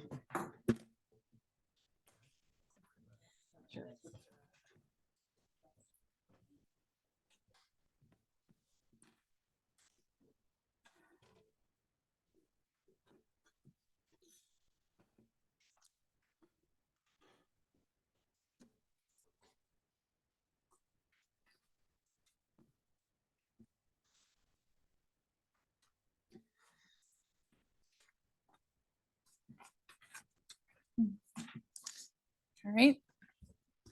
Good evening. As the board may be aware, I have been working on the DePaul Street Water Line Replacement Project. I have two resolutions that will need board approval tonight for this project. The first resolution, Resolution 23-07R, is on page 29 in the agenda packet and is a requirement by the Maryland Department of Housing and Community Development, or DHCD, for their Community Development Block Grant, which we recently received $552,500 in funds for the DePaul Street Water Line. The first resolution states that the town will comply with all federal statutes, regulations, and executive orders relating to civil rights, fair housing, non-discrimination, and equal opportunity. The town already has procedures in place to ensure equal opportunity, but a few new action items the town will be completing as part of this resolution is one, accepting complaints regarding fair housing from citizens, making an initial investigation into the complaint, and then referring the complaint to the state or federal housing departments for further investigation. Passing a proclamation each year in April, making it Fair Housing Month, and distributing fair housing brochures at least once with the mailed quarterly water bills, and also keeping copies of the brochures at the town office. The board approved other similar resolutions at the March 2020 town meeting when the town completed the ADA curb ramp project with the same grant funding. If there are no questions, town staff is requesting a motion to approve resolution 2307R. Any questions? Comments? This is required by the grant, correct? Yes. Any other questions? Okay, is there a motion? Do I hear a motion to approve resolution 23-07R, the Community Development Block Grant Program Fair Housing and Equal Opportunity Plan as written? I don't know if I need to say that, but it sounded good. I make a motion to accept resolution number 23-07R. Thank you. Do I hear a second? A second. Any further discussion? Hearing none, all in favor, please say aye. Aye. Aye. Aye. All against, please say nay. Okay, motion carries 5-0. All right, thank you. Moving on to approval of resolution 23-08R Community Development Block Grant Program Minority Business Plan for consideration. Thank you. So this second resolution, resolution 2308R, is on page 34 in the agenda packet and is a requirement also by DHCD for their Community Development Block Grant. for the DePaul Street Waterline project.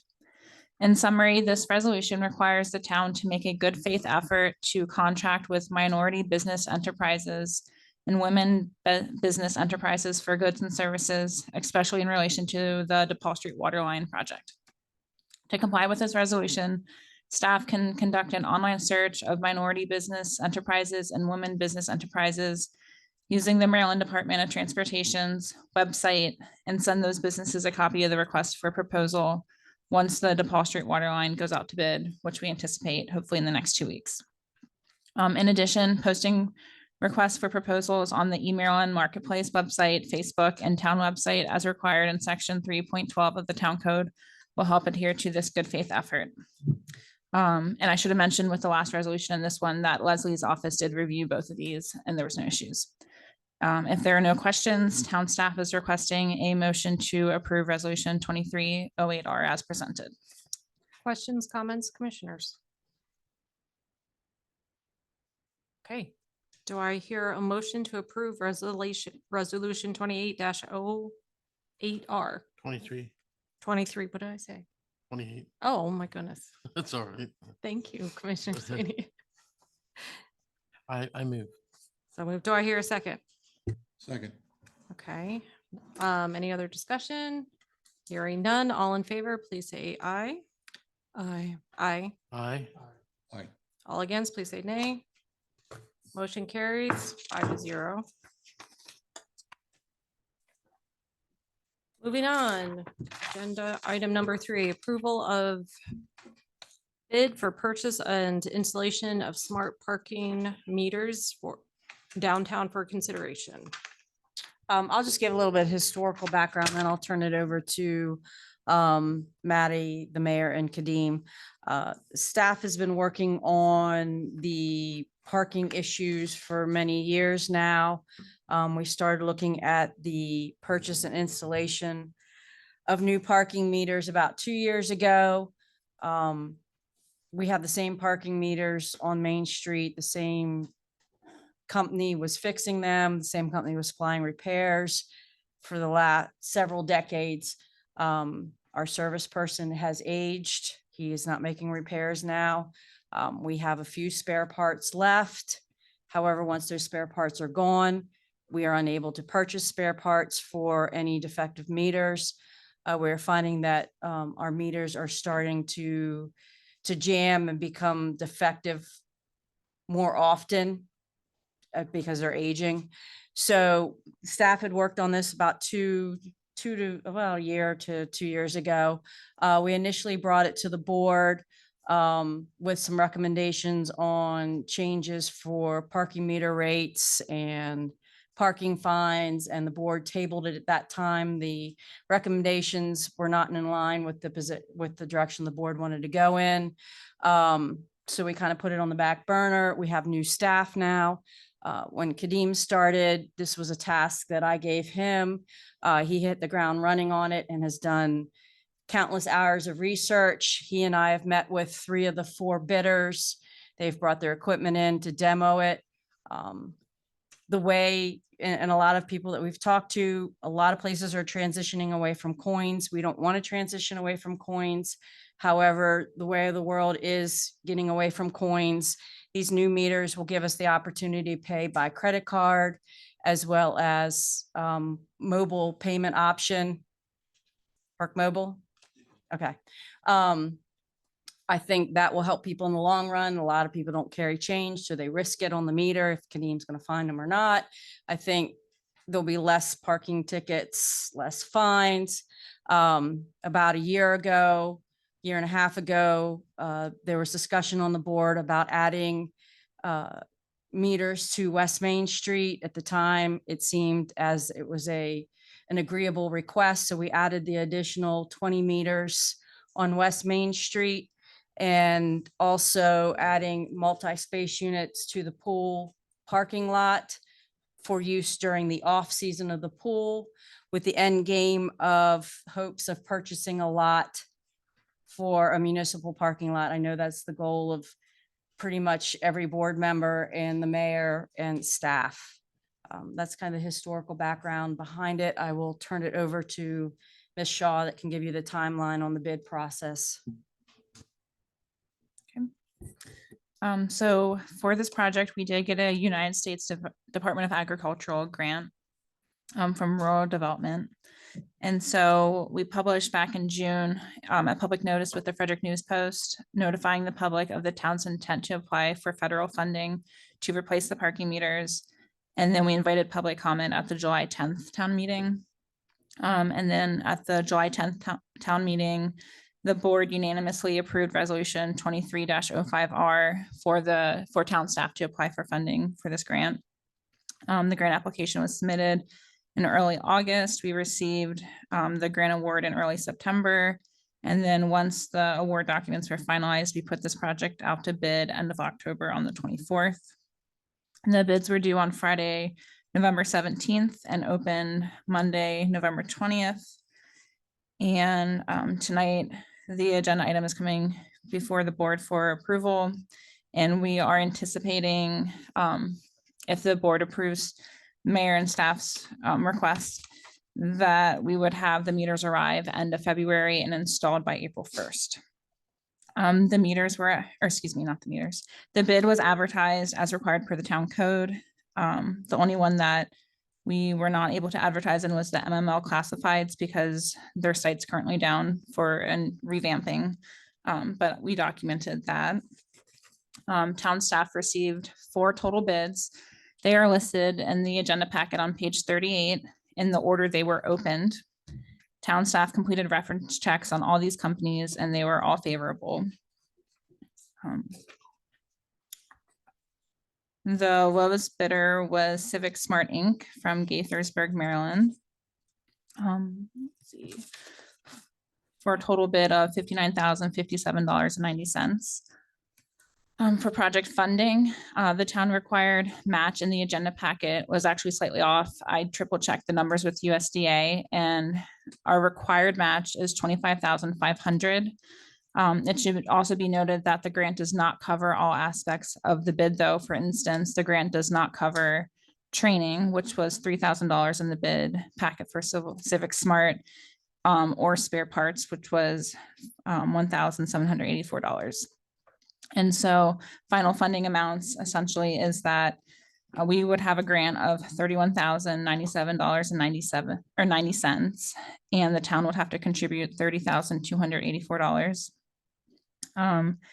Mayor Davis and town staff recommend Civic Smart for $59,057.90 with shipping. This recommendation is due to Civic Smart being the lowest bidder. Their meter and can integrate with our current T2 systems, parking enforcement technology software.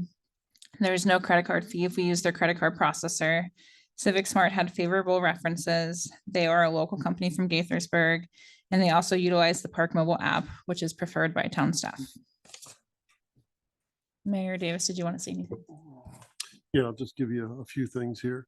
I did visit personally with all the downtown businesses, and they were all in favor of the meter replacements, and they were all in favor of a modest increase in the fees, knowing that this could lead to a possibility of adding additional parking if we were able to purchase another lot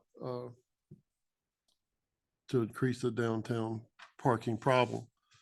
This parking problem has been going on for 50 years. And we have done nothing to address it except take 4 parking meters away when we redid the square. So that really didn't address the problem. It made it worse. Also, the unmetered areas, I had staff hand deliver flyers to each home that the new metered area would affect.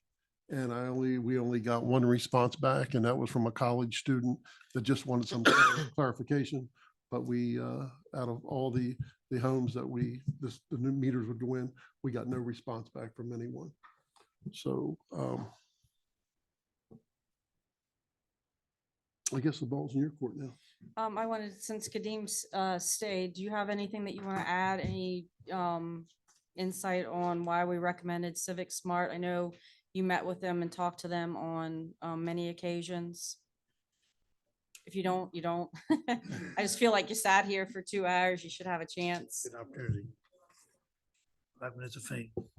Yeah, so that was say my name and stuff. or no? No, you- Okay, all right.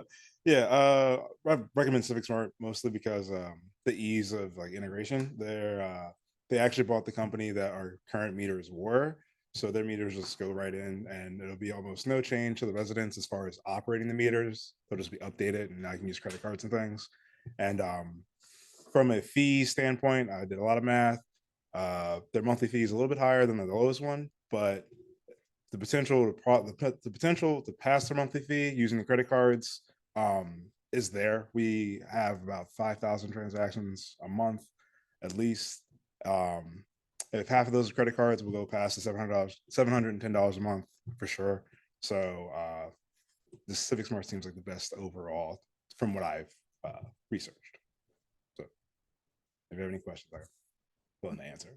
Who's paying the fee? Is that being charged to the credit card So user, or is that a fee that the town is paying?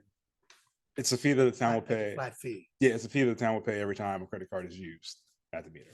So if we go with Civic Smart, there's no credit card fee to the town whenever somebody uses a credit card. The 710 is the flat monthly fee for Yeah. all the meters, the multi-speed meters, plus all the meters on Main Street. If we go with Civic Smart, like Kadeem said, there are no credit card processing fees. So you will know what your monthly fee is every month. As opposed to another company that bases, one of them does 10 cents transaction for each credit card. So you're never going to know exactly what your monthly fee is going to be. So that's, I guess that's the fee I was talking about. So that 10 cent or use IPS, the bottom one here. Yeah. 13 cents. Correct, with 13 that cents per per- credit card charge So that fee gets charged to us or to the credit To card us. holder? To us. us. So. Okay. And is that on top of in that particular case, that's on top of the $1,100 fee? Yes. Sorry, Kadeem. Sorry. Sorry, you're up. there. Okay. So Kadeem, it says, so there's no credit card charge if we use their processor. Is that their software when you say their processor? When I talked to the salesman, John Miskell, he said, I forgot the name of the processor they use, but they have like a contract with I think it's like Heartland or something. And all the credit card charges go through them and they don't pass the fee on to us. So if we use the one that they supply. Do we have to pay a fee for their software? No, I mean, we pay this isn't the initial purchase price for the software. Yeah. So we don't pay a yearly. We have to pay that, you said. Like, yeah, when we buy the equipment, we buy the software as well. That's wrapped into 59. Yeah, it's wrapped into the 59,000. Yeah. Okay, are we sure? Because I thought, my understanding was this price did not include software. It only included meters and installation, Civic Smart, no, that price includes everything. Yeah. including the software. Correct. Yes, that $59,057.90 includes everything. Once they're installed, you will have a $710 a month process or a Communication. monthly fee, and that's basically for the communications. It's the internet, internet. whatever to run the processing and things like that. 59 does not include the 2,000 shipping. Right. Did that one not include the shipping? I can't remember. It did not. That's what I thought. Okay. It did not. So it turned out to be 61 roughly for that. And that's how we got But the shipping's numbers. not included in any of them. No, or That's what your note says anyway. Right, shipping was included as an addition because some of them didn't know what their Just so we shipping was know going our to full be. cost. Right. Okay. And if we wanted to add a 5-year extended warranty, it would be another 16,100. For Civic Smart, Mm-hmm. do you have that, Maddie? Seen that somewhere. Where's my note? Yeah, for 5-year extended warranty for meters and batteries. One of the references, apparently the battery life is pretty good on these, so you're not going to need the extended warranty on the batteries. I think that's what the reference recommended. Right. So process, is this okay? Yeah. So I'm parking my vehicle, I go to the meter. If I choose to use the app, I'm using my phone. Mhm. Does the meter itself produce a tape ticket that goes to my dashboard, or No, how do I get acknowledgement so I don't get a ticket? So the meter they'll switch from like unpaid to paid on the meter itself. Okay, so it'll actually post something? Yeah, Okay. so if you use Park Mobile or whatever, they communicate. So you'll pay for it on the app, it'll come back to the meter, and the meter will show that the meter's paid, and then I won't give anybody a ticket. Okay, and I'm assuming we're using the posts that already exist on Main Street for the Yes. current meters. Yes. Are any going to be removed that we're doubling up and reposting them, or? Yeah, so we wouldn't remove the posts themselves, but the ones that are doubled, they have it's called like a double yoke. That's why you have the 2 meters. So we just take the double yoke off and put a single meter there.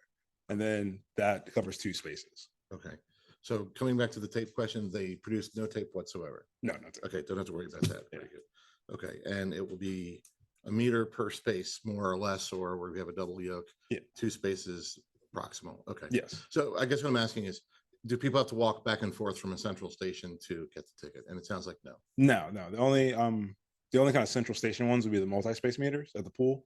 Okay. And you still don't have to walk back. You would you would choose your spot on the meter, and that would cover you. Okay, and you just plug in a number for your parking space? Yeah. So that's what you're gonna walk back for? Okay. Yeah, you want to walk back because you don't know your Okay. space.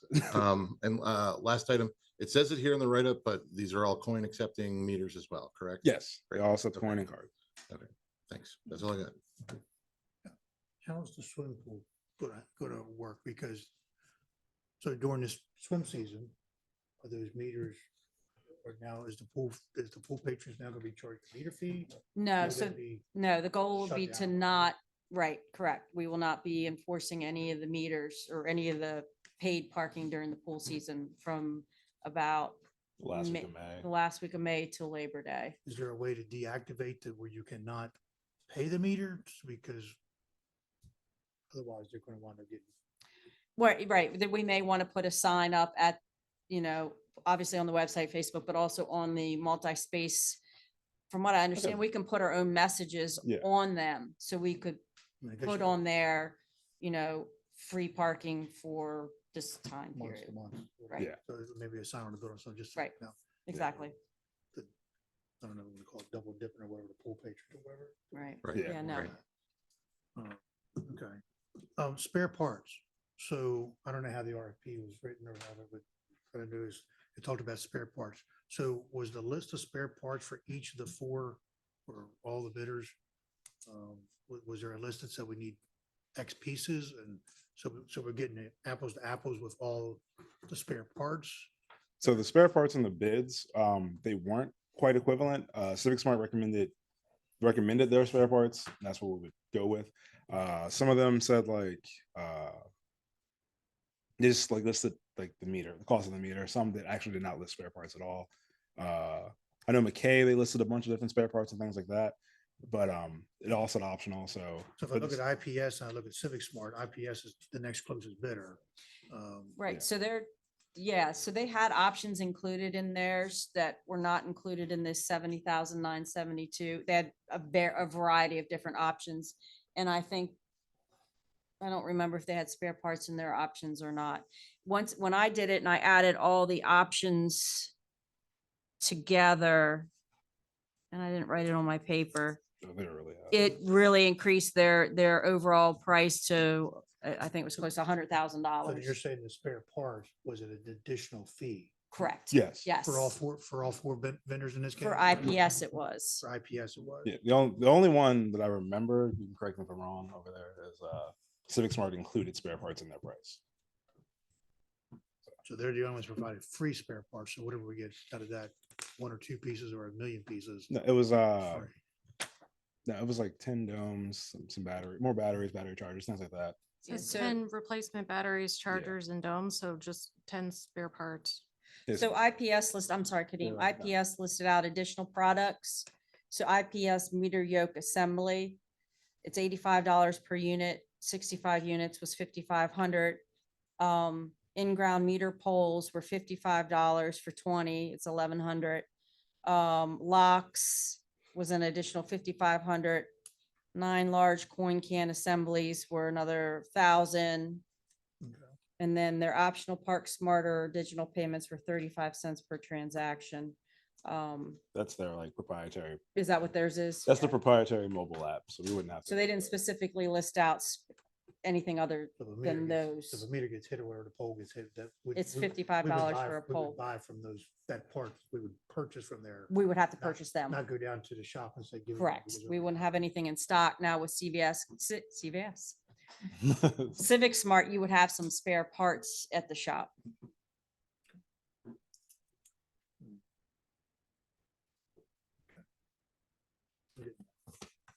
Can I ask questions while you're percolating, or do you have another one coming up? Go for it. All right. Thank It maybe it'd give me things to percolate more on. you. Okay. Do we know when, how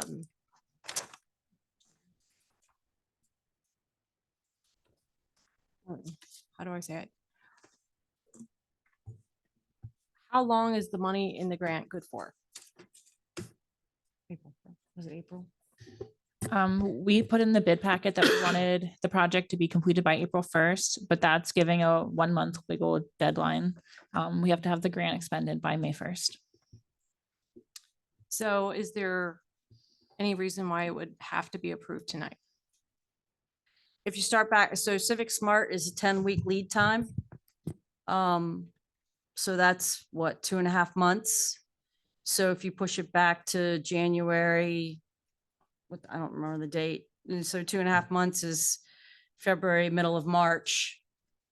Provided there's no issues whatsoever, you are pushing your deadline. That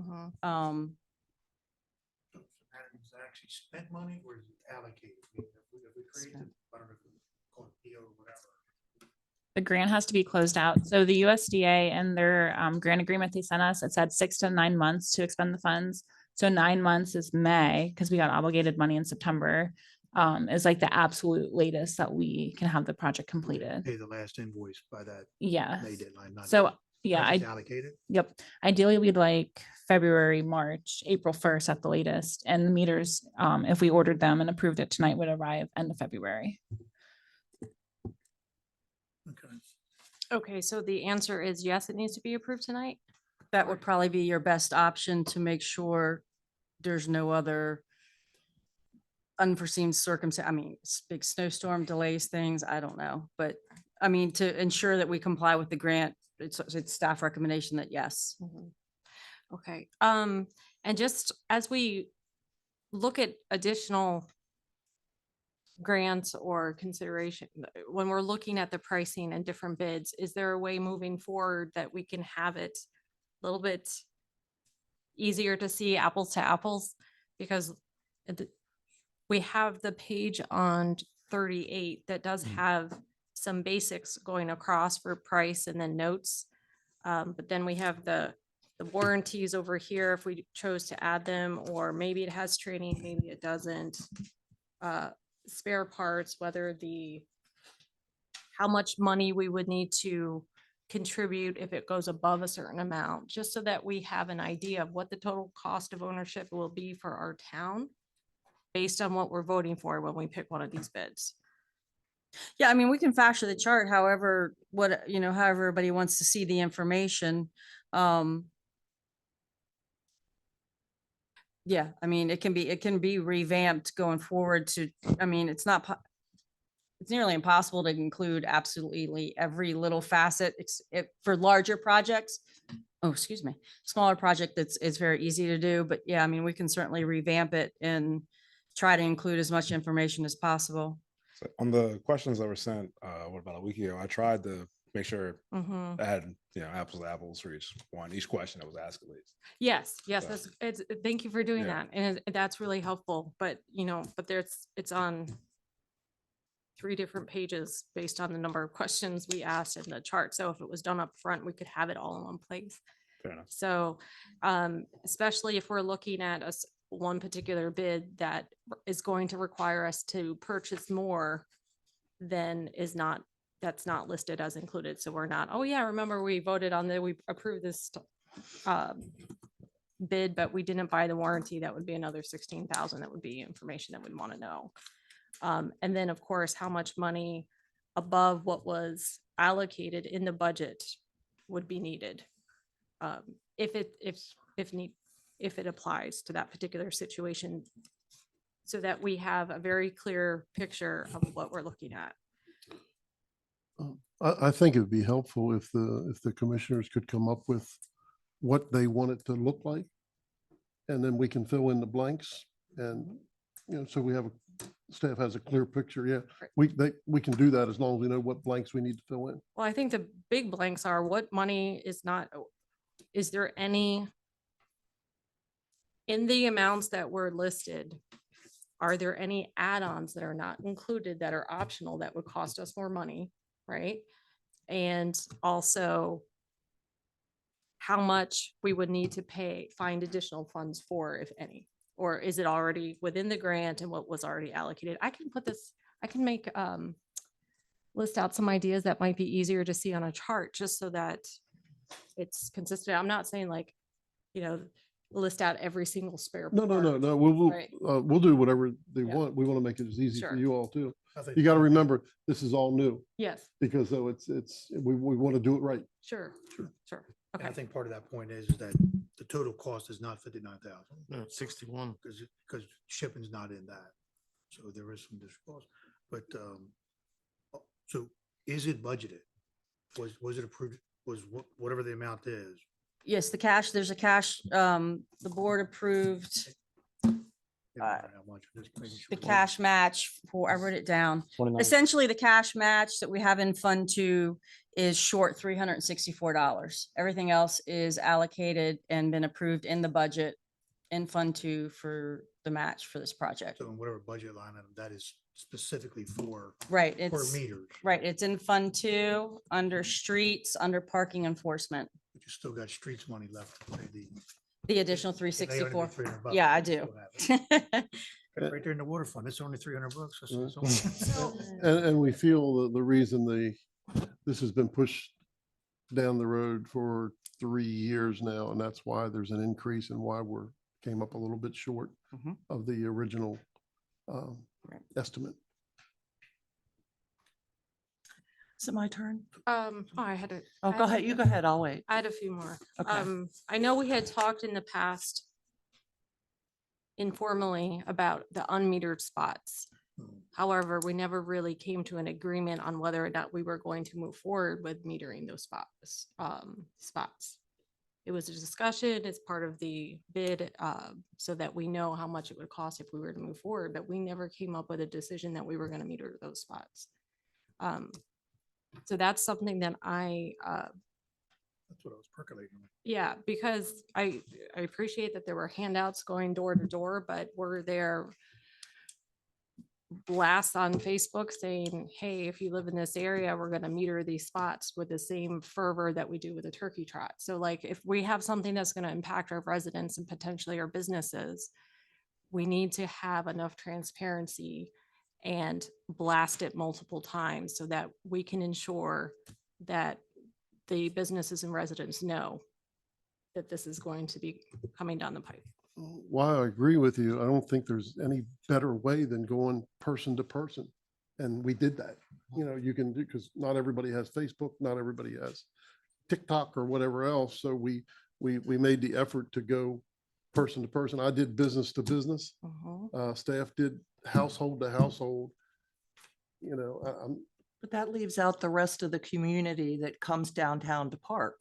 Oh, mhm. Well, it's affecting our businesses. Nobody is gonna, it's affecting our businesses. Our businesses are asking us to do this. And I feel like we're turning our back on them. What do you mean it's affecting our businesses? That there's not enough parking for There's the not enough business? parking down there. They want to modernize. The restaurants I talked to said it would be great that somebody put in an hour into their meter and their meal is taking them an hour and a half. They can throw the extra half hour on from the restaurant, not have to go outside, not have to come in and ask for change. I didn't have one business. Everybody shook their head and said, yes, we're good with it. And we're even good with an increase because this is we need to increase parking. But we didn't talk about the unmetered spots. Did you ask them about the unmetered spots? No, because it really didn't affect the businesses, but I will tell you, it's not being fair to the people on East Main Street who've been paying the meters for the last 70 years and the people on West Main getting a free ride because there's no businesses on the east end of town. that the meters are affecting. It's all residents. So the residents on the west end, or the east end of town are held to a different standard than the people on Mhm, the west end of town. mhm. And, you know, I think if we can up our income a quarter at a time and fix a 50-year problem, you know, I don't think we can find anything else that would have a less impact on our citizens than a quarter at a time. And I'll be honest with you, we can look like heroes because we can fix a problem that's been a problem for 50 years and nobody else has tried to address it. And I can tell you, it's been 50 years. This has always been an issue.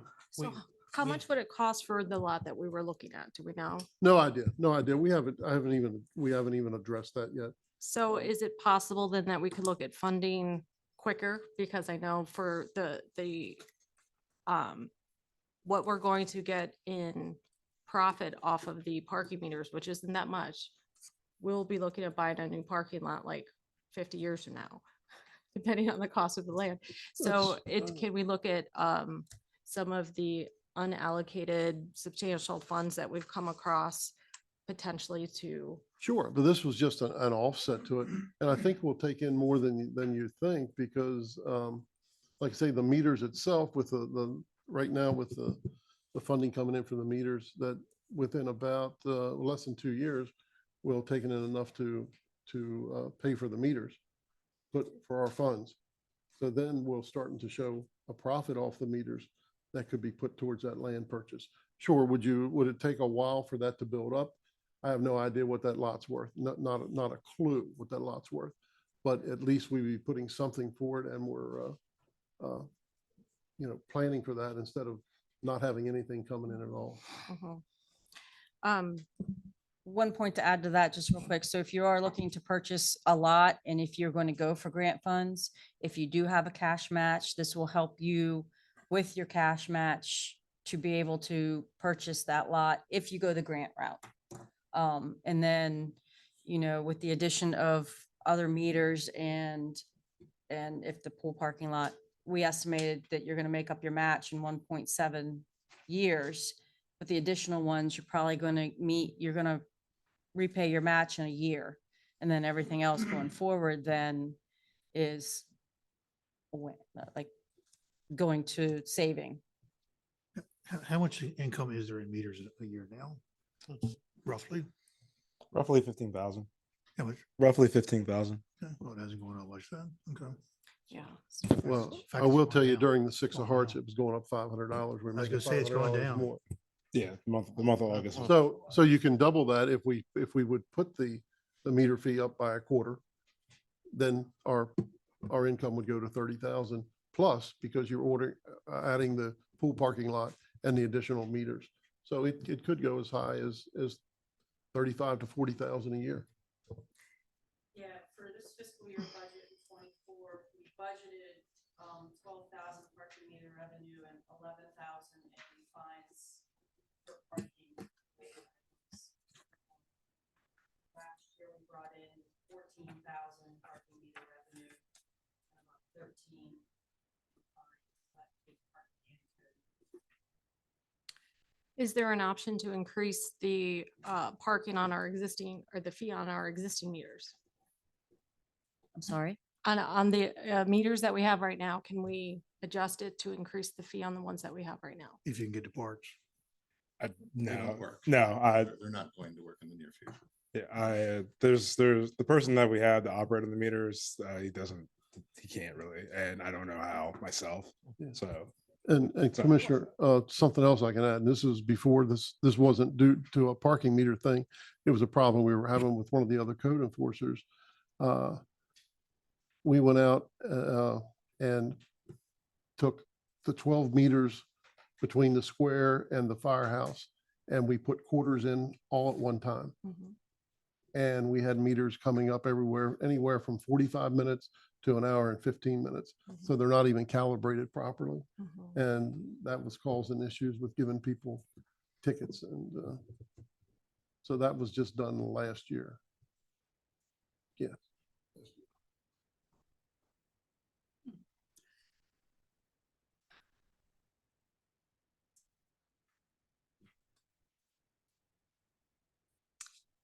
So as we approve, are we approving the pool? We're approving unmetered spots, we're approving replacing the existing? Or how are we going to move forward with? Or does or can it It's all go in together, I parts? think. It's I think it's all together. together. So Um, if there are parking permits, if somebody buys a parking permit for 6 months, they could park in one of those meter spots and just not move their car. right? Yes.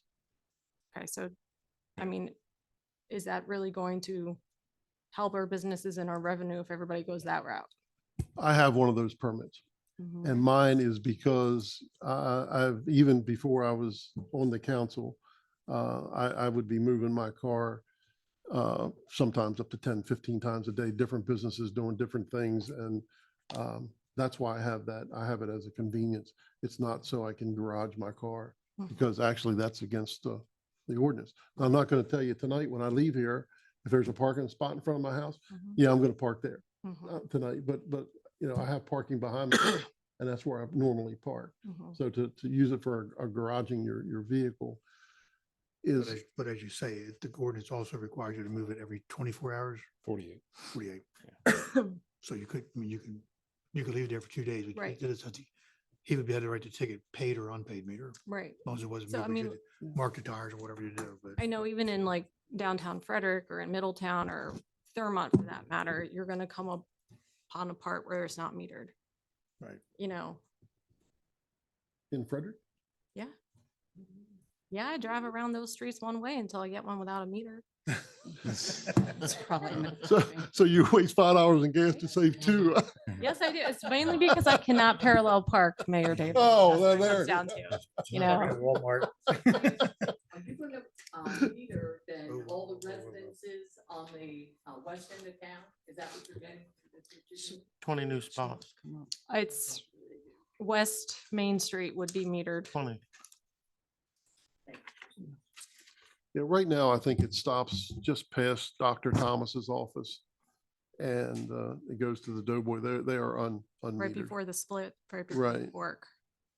And I'll tell you the difference, because I've been up in the morning, because there was a question on how many people park on the streets at night. The average for all the parking meters, and this is like at 5 o'clock in the morning, there's an average of about 15 vehicles parked in the metered areas. There are the parking areas at the unmetered areas is full. So there are more in that one block than there is for the whole rest of the town overnight. Of course, you got to count mine because I probably moved mine, but so most people don't use it for housing. Some do, but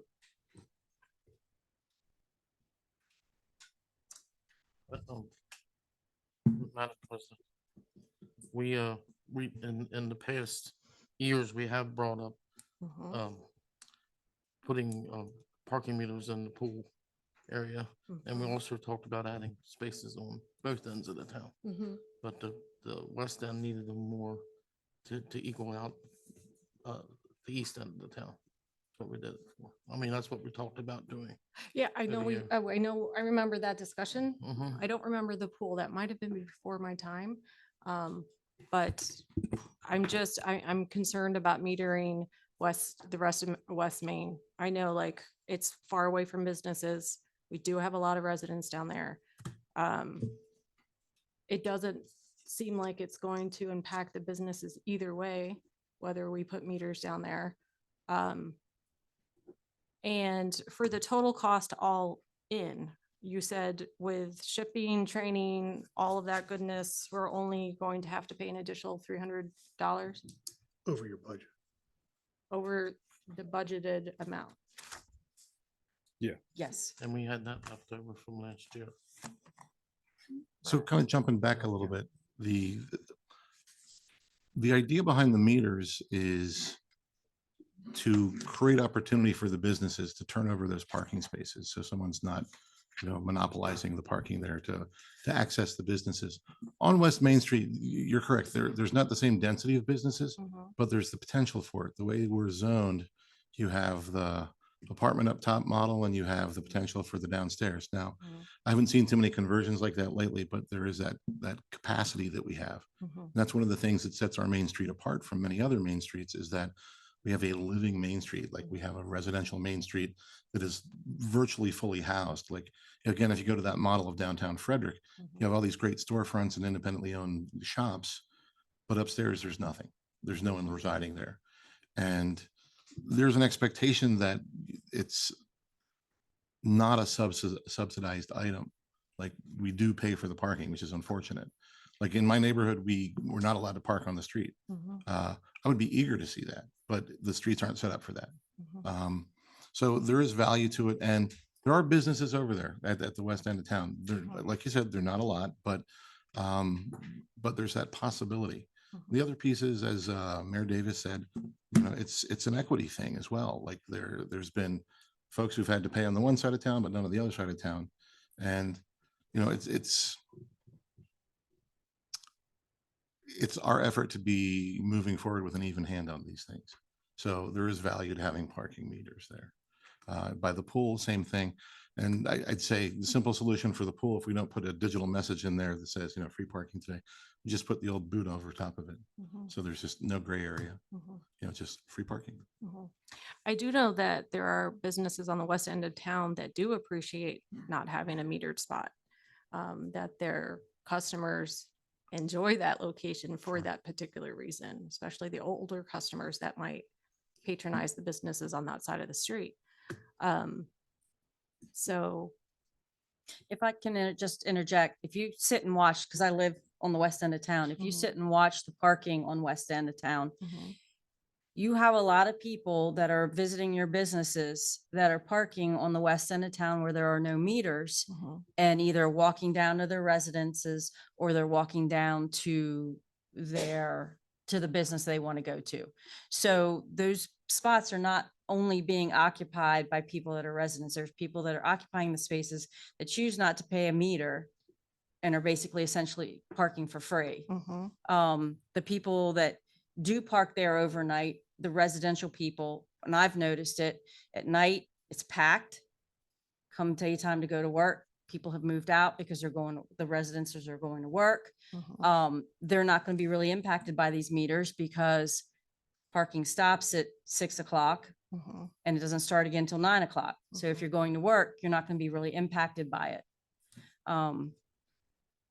Just from watching and Mhm. seeing what happens down on the west end of town. And I know for staff, we spoke about street sweeping and snow removal. If there's no meters, there's no means of ways to put a note on the car, or not a note on the car, note on the meter like we do through the rest of the town. Street sweeping happening this day at this time, please move your car. Well, we can't get it up there. So that part of the area typically never gets cleaned because we have no avenue of notifying anybody. That's small in comparison to what we're talking about, but that is another benefit of having the meters up there, whether it comes street sweeping, snow removal, or any repair that might need to be made there. Mhm. There, Madam President, there is also churches up that way, Mhm. does not have parking in the back. That they Mhm. use the main street for parking. Mhm. And having metered spots would help them if they have services during the week. During the day or activities during the day, they would have a chance to use the spots too. They would have to pay, but at least there would be spots available for them that wouldn't be taken up by somebody that's parking there for 2 or 3 days in a row. 4 days. And I'm sorry. No, go Yeah, ahead. okay. I'm sorry. Also, the majority of the residents up there on both sides of the street, they do have off-street parking to the rear of their homes. Mhm. So I'm sure there's a few that don't, but the majority of them do. Mhm. I just, knowing that the decision has to be made tonight, Well, it doesn't. well, maybe. And I would just like to see more transparency in the fact that these decisions are coming. And I don't think that was evident in the agenda item that we're approving new parking, but it didn't say, and considering metering all these unmetered spaces.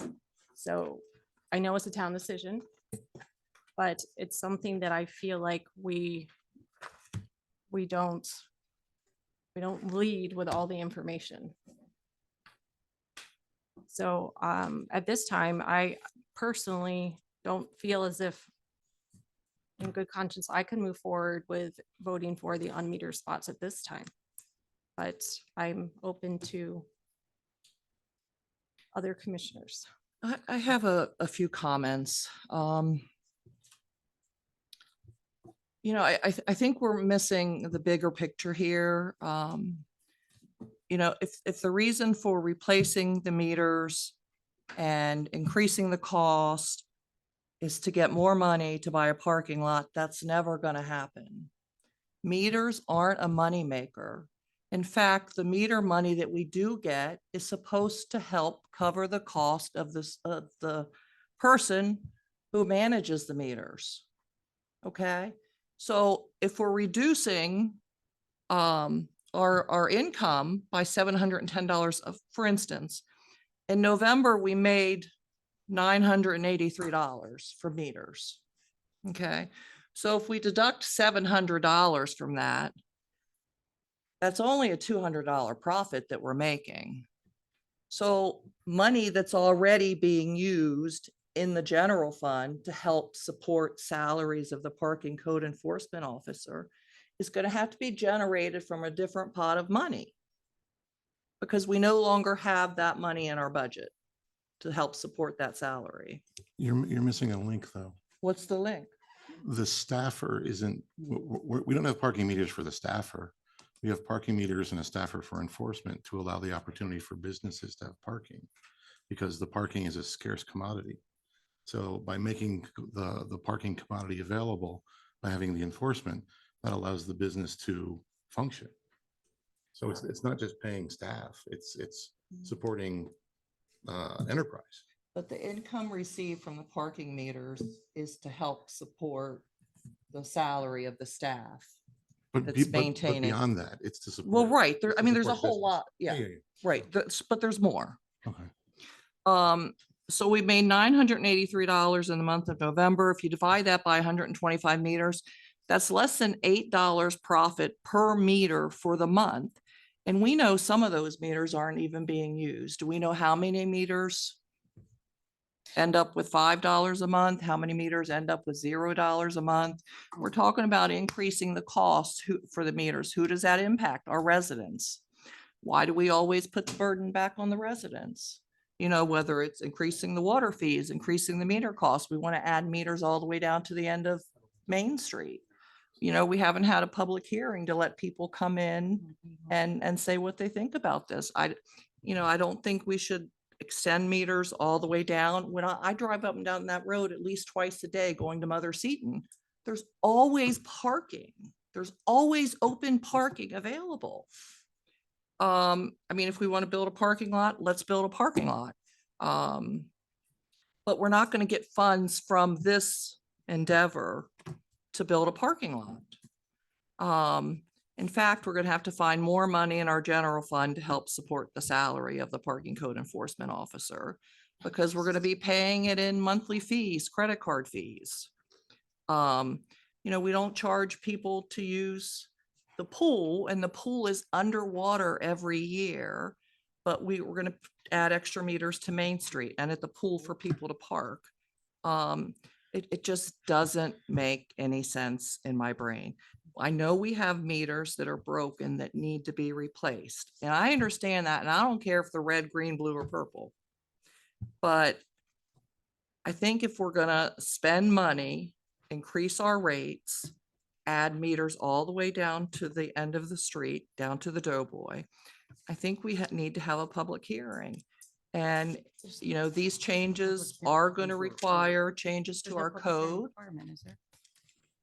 There's no public hearing requirement. I was just confirming with Clark. If there's changes to our zoning code, does it require a public hearing? Parking doesn't fall under zoning. It falls under streets. If there's a change to our code in terms of parking, is there a public hearing that's required? Required? No. only if it affects zoning? Is that the only time a public hearing is needed? That's not the only time a public hearing is required. There are some other examples that are explicitly set forth in the state code. But if there's nothing in the state code or the town code that says a public hearing is required, then no. All right, the grant guidelines for this particular grant that we received. The grant guidelines state that the project must demonstrate substantial community support. I don't think we can demonstrate that without a public hearing. The mayor's went door to door, is that correct? And also That's takes- not substantial community support. You got letters and you get their responses, you know, that's not, Ma'am, I'm sorry. you know what I'm saying? I'll have to ask you to withhold. Thank you. I just don't think that we've thought about this long enough. I mean, meters are not a moneymaker. So if we're increasing the rates, you know, to buy a parking lot, you know, this isn't how we go about it. Do we,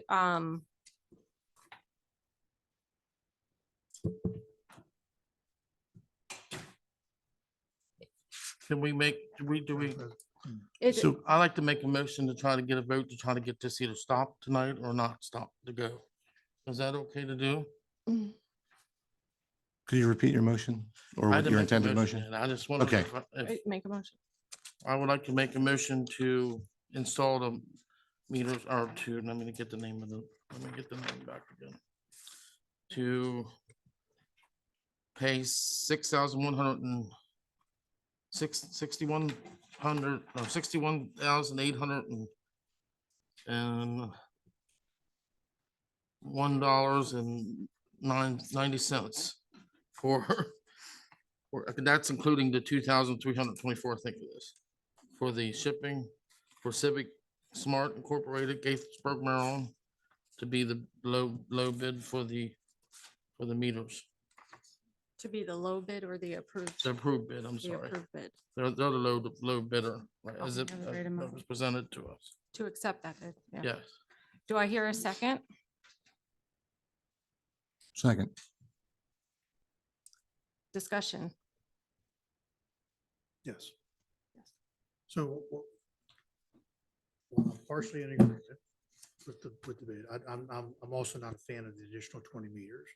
But as far as moving forward without the additional meters, I could be in favor of this.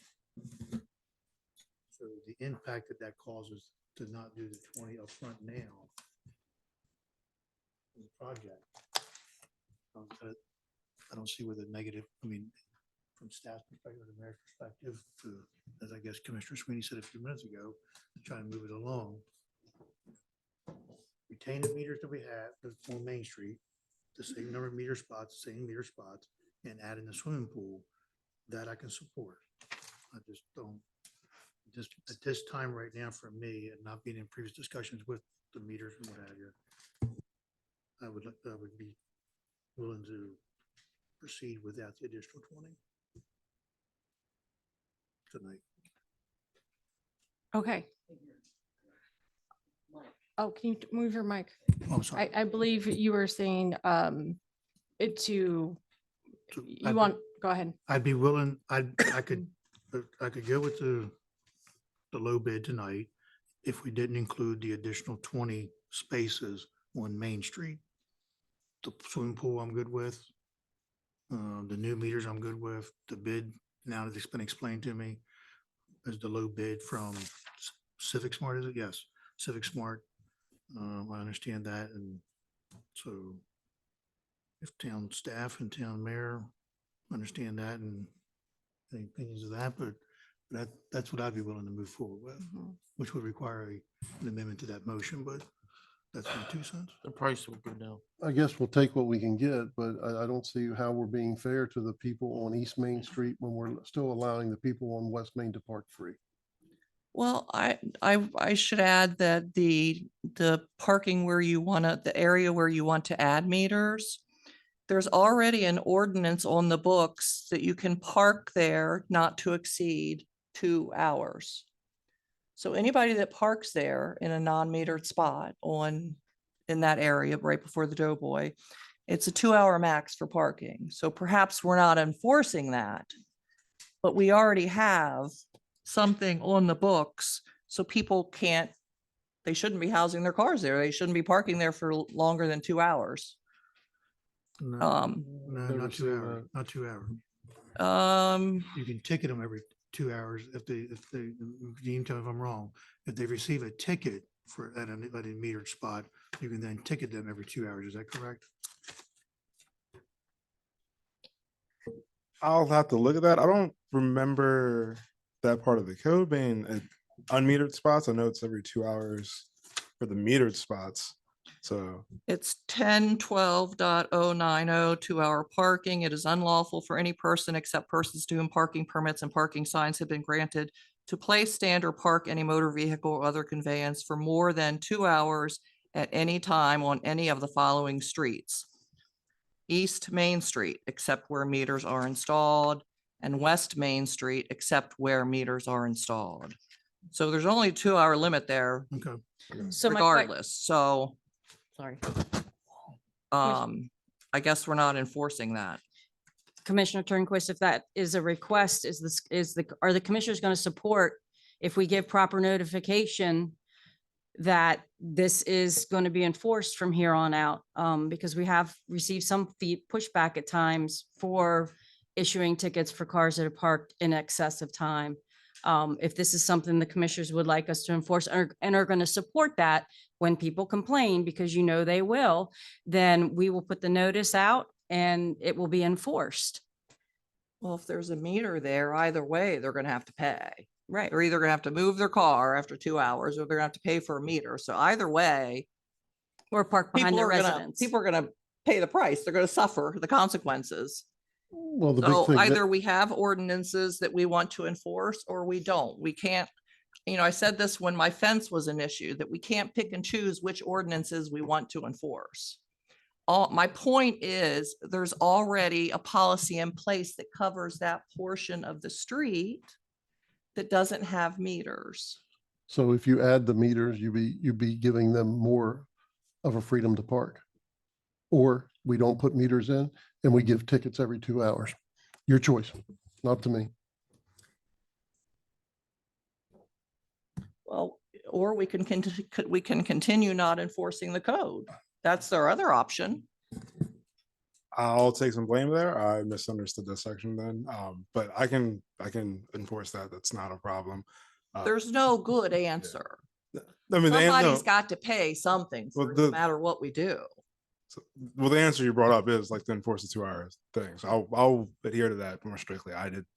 That's a misinterpretation on my part. So So That's all the residents clear up West Main Street, yeah, And East clear Main to the Street. end of it west and east. and east. So you can give those people a choice. Do you want parking meters and have a longer length of ability to park longer outside of the front of your house, or park behind your house where you have free parking? Or do you want a citation every 2 hours if you're not moving your car between the hours of 9 and 6, Monday through Saturday? And ask them what they would prefer. I mean, I know what I would prefer, but I don't live there. so- No, that would be 24 hours a day. It's 24 hours a day. So they could get 12 tickets a day.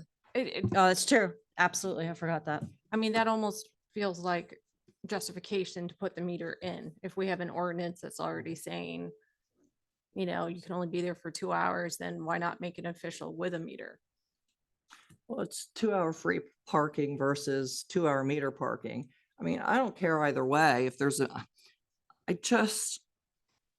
meters aren't a moneymaker. So we have to look at this from the right perspective. Why are we doing this? Why are we increasing the fees? Thermont is still at 25 cents. Thermal also has a free parking lot. A couple. A few of them. And in terms of the parking permits, if people are paying for permits and we're allowing them to park 24/7 in the square, that hurts our businesses downtown. Why, if we're giving out permits, why don't we put them more towards the end of town where there are no businesses?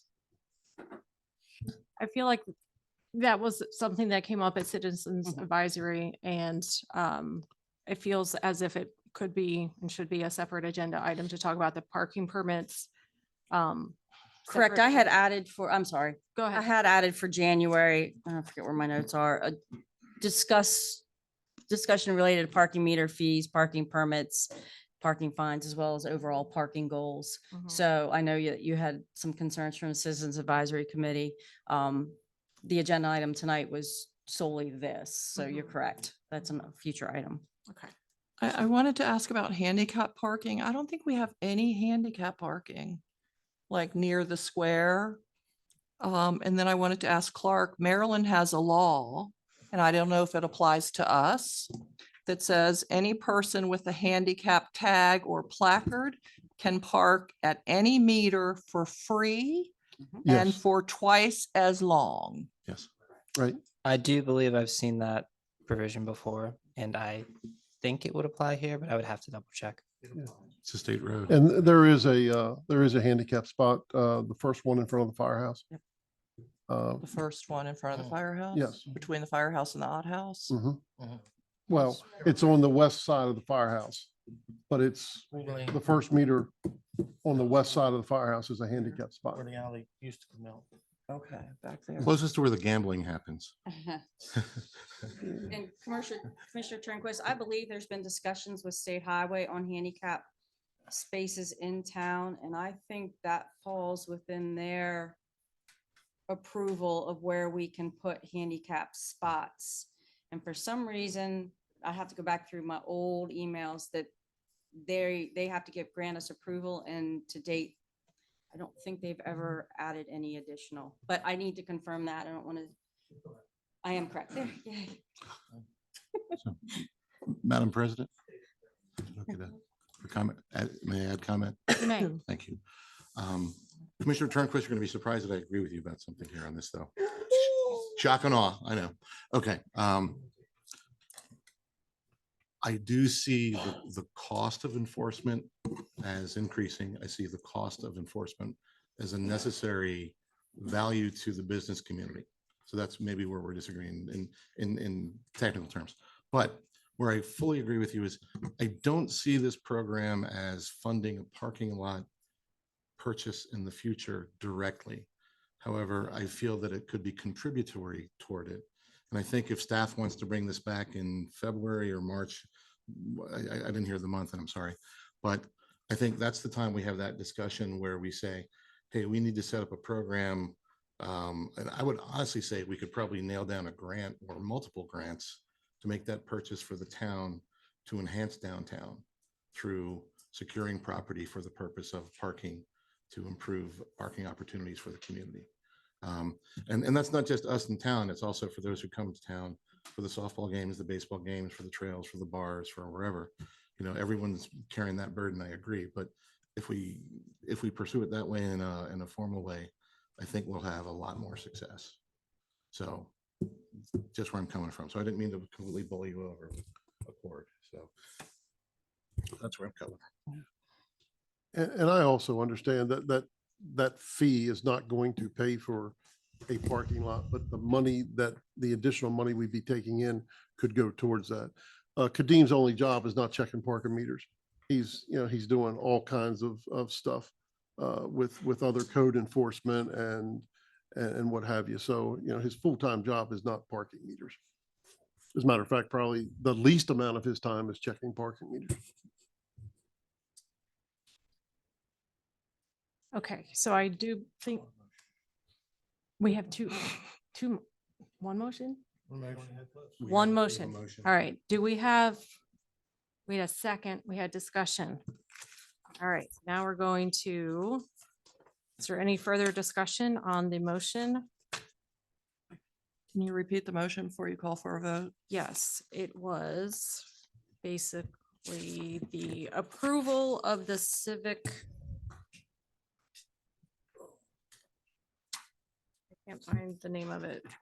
The Civic Smart Incorporated Civic Smart Incorporated bid as presented. as presented with all the spots metered, including the pool and West Main, correct? Yes. Yes. So including the shipping cost, Mr. Sweeney, is that correct? Yes, it's 61,800 and, yeah, 90 cents. Commissioner Sweeney, it's actually $61,381.90. 300. Sorry. $61,381.90. I was just adding that in. 90 cents. Okay, whatever it was. Your motion include the increase in cost? And does that include the $364 that we're missing? No. So you want to add that to it too, correct? It does include it. Oh, yeah, it does include, I'm sorry. Yes, yes. That's the total expenditure. Right. That's what you need to vote on. Because that should be separate. I'm sorry. Does the motion include the increase in meter fees? No, that has to be done at a separate meeting.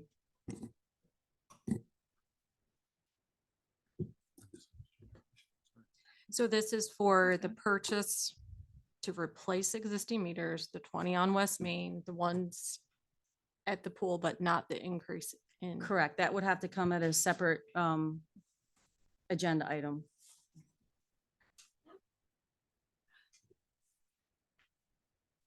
Do you need additional clarification?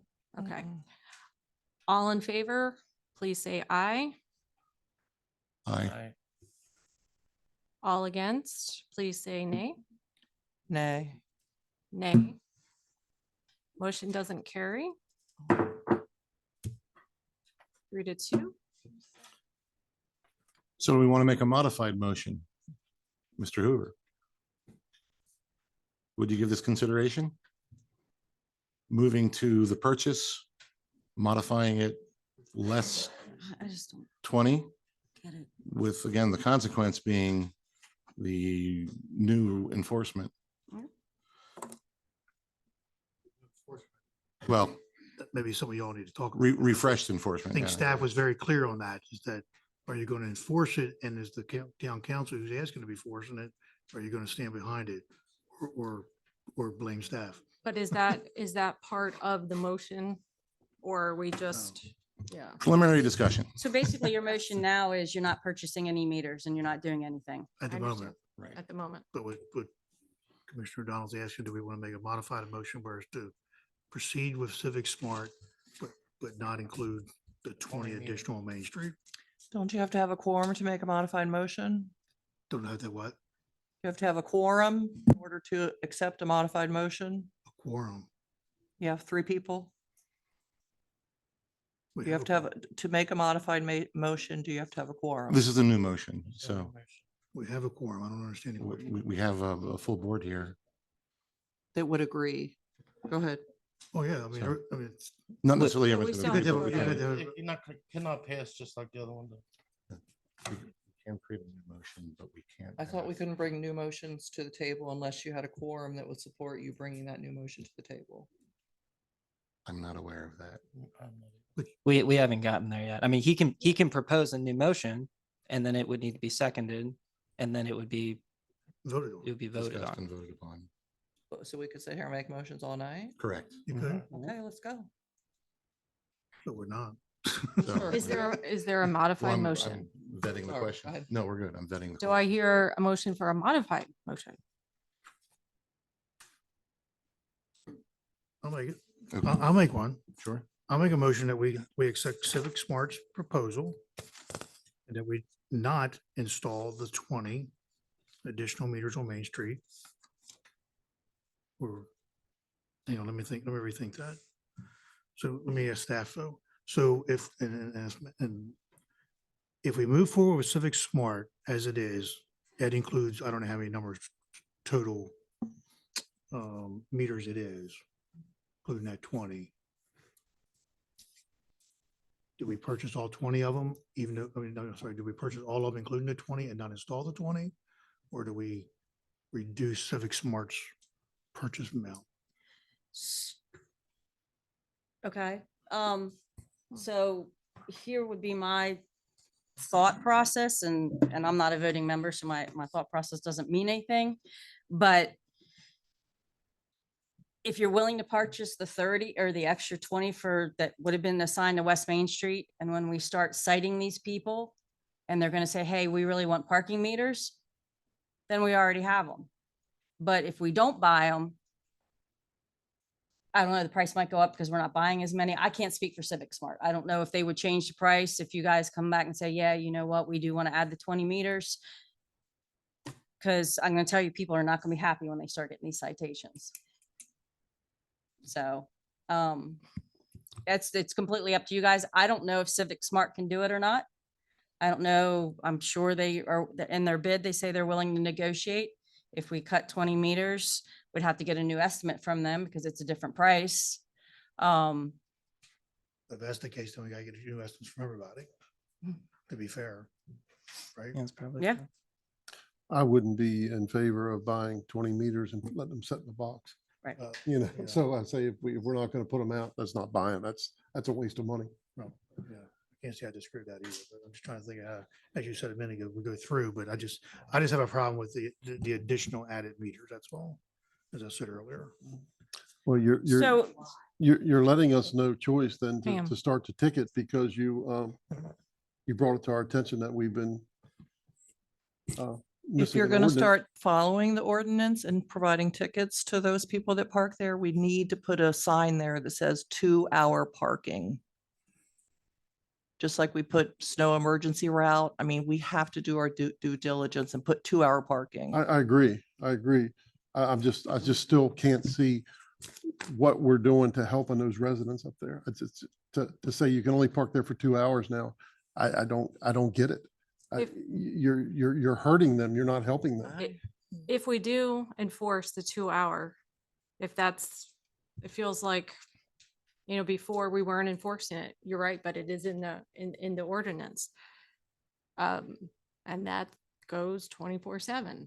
Then in that case, yeah, you're gonna bully them into like, we'll ticket you every 2 hours, and then we're gonna end up putting the meters in anyway. So do we want to go?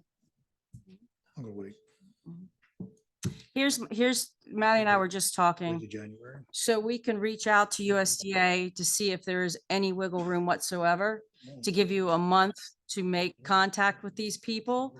And give them their option of, you get 2 hours, we're gonna post a sign, you get 2 hours to park, you gotta move your car. Or would you like parking meters? You have an option to park behind your house. And, you're not home 90% of the time. Not all of them, I'm speculating. A lot of them aren't home 75% of the time the meters are in operation. What option do you prefer? Because I don't know what else the answer is. You're gonna get people But I think with- realistically, with pitchforks when they get tickets. I don't know. right, and I think realistically, that code, I didn't realize as strict as it was myself, but it's way too strict, 2 hour parking, and particularly the 24/7, because people go to sleep at night, and nobody's gonna enforce it, but so my first thought is that code needs to be reviewed, looked at, and potentially changed, but not to take it away, but to have something to where it's more realistic, for one, with or without meters, doesn't matter. But before we start ticketing anybody for every 2 hours, and it's absolutely going to be signed. Oh, yeah. I mean, it would be notifications, it would be warnings. But I mean, signs, physical signs on Main Street, you're going to put signs out, this is a 2 hour restriction. Like I say, I think the best thing at this point now is we wait till a January vote and maybe I'll rethink and feel better, but I just have a hard time with it. I just have a hard time. You won't be here. That's all. Do I hear a motion to table the decision until the January meeting? I don't think there's anything to table. The motion's done failed, so, Motion has been failed. but it could bring, So- we can bring it back. We can make it a new. So you agenda need to item. make a motion to table it, or you can't bring it back in January. Is that correct, Clark? I remember Leslie telling me something. Should be a new agenda item in January. I would think it would be a new agenda item. Okay. The Can I- parameters are All different. my stuff is starting That's to, okay. It would be a new item. Getting because the late. Parameters are different, so. I just wanted to, if the residents are all for this, then I agree. So why don't we just have a public hearing at the beginning of our next meeting? And if we don't, and if there's no pushback, then I think it certainly opens up the discussion.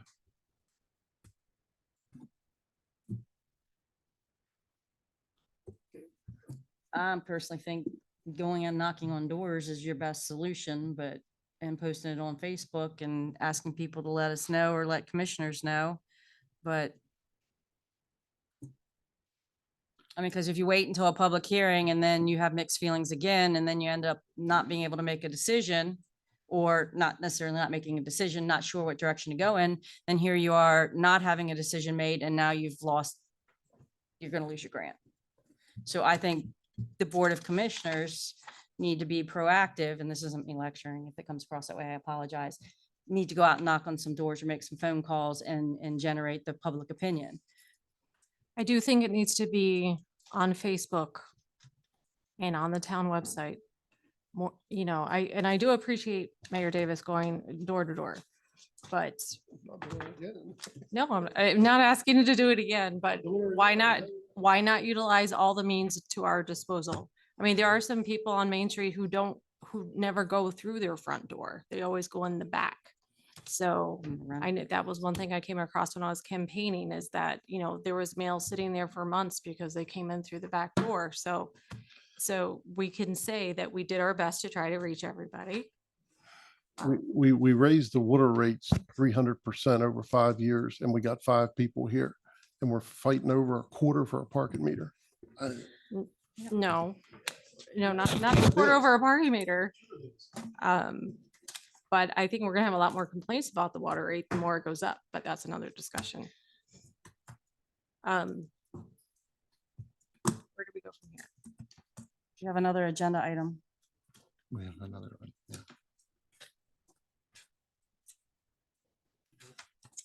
You need a motion to table to the next meeting? No?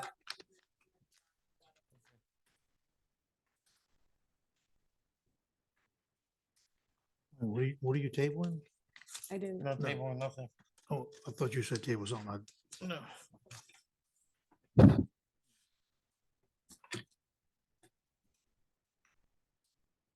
Okay.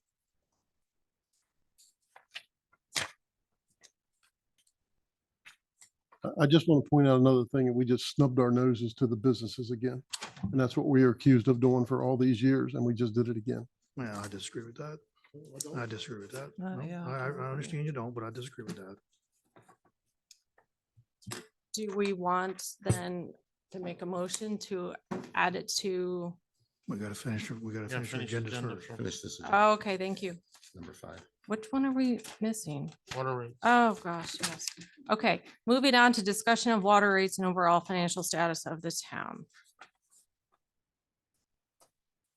Are we not planning on meeting on this, on this stuff in January/February? Yes. The financial and the, so do we need to have a discussion tonight on it? No, I don't think so. I had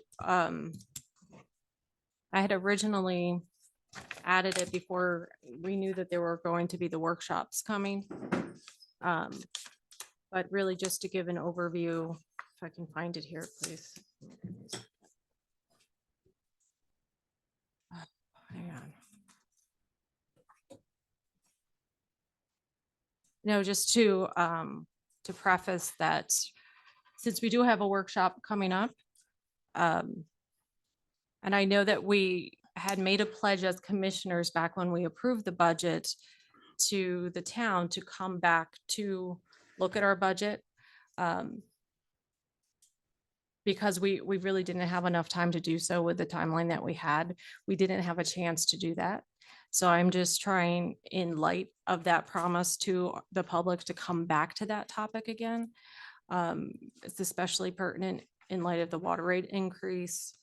As far as information that we could go into detail at the workshop.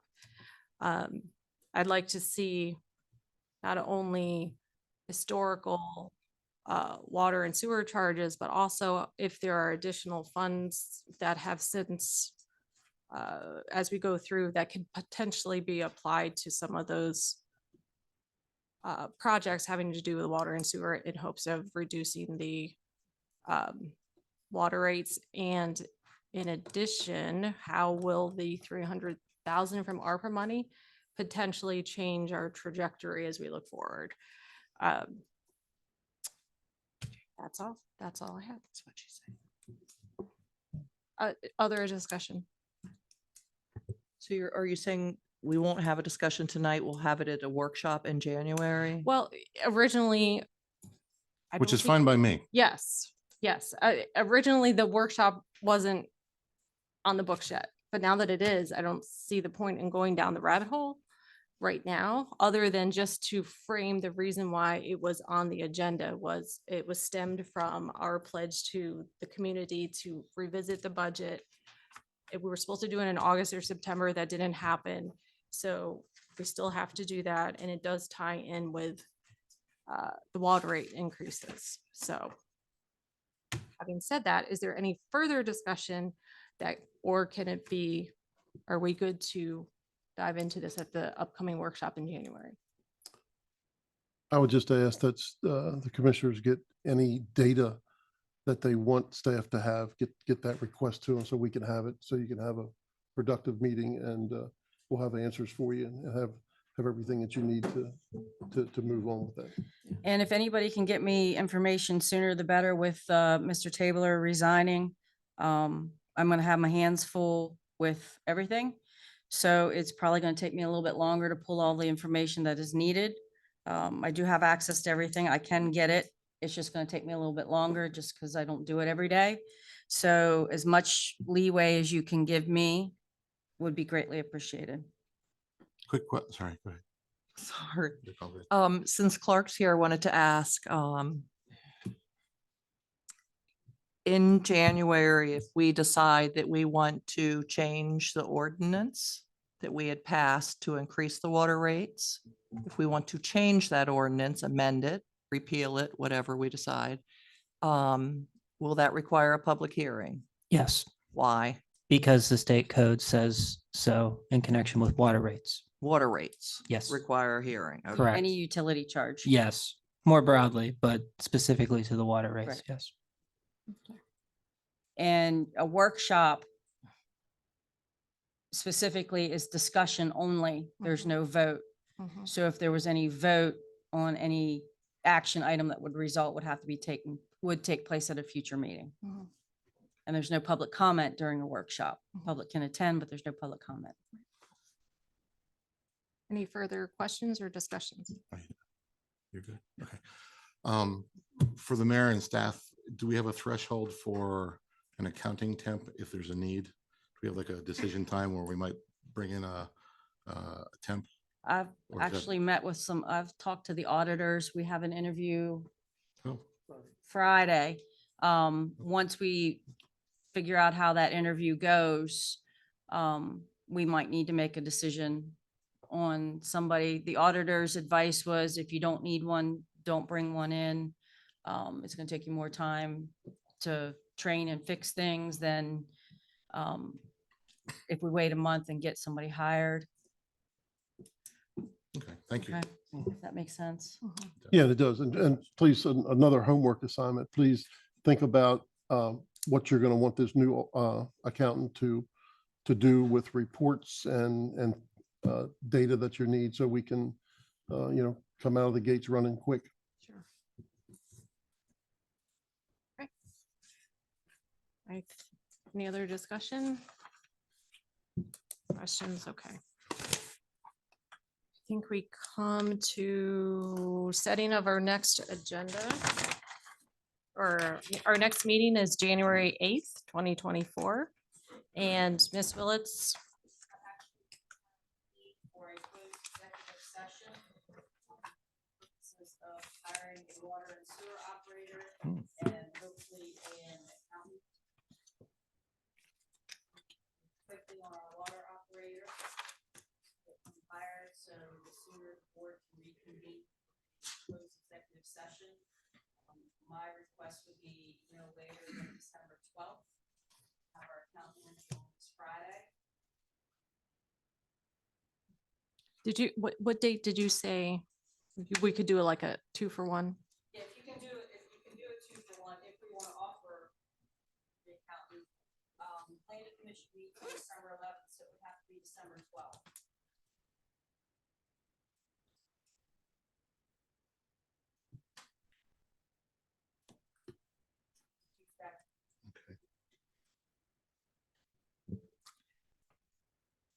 You're looking to have a closed session on the 12th? Would it be at 7 PM or a different time or? I'm open on the 12th. It's okay. Guess it is- I'll do it. Oh. We're good.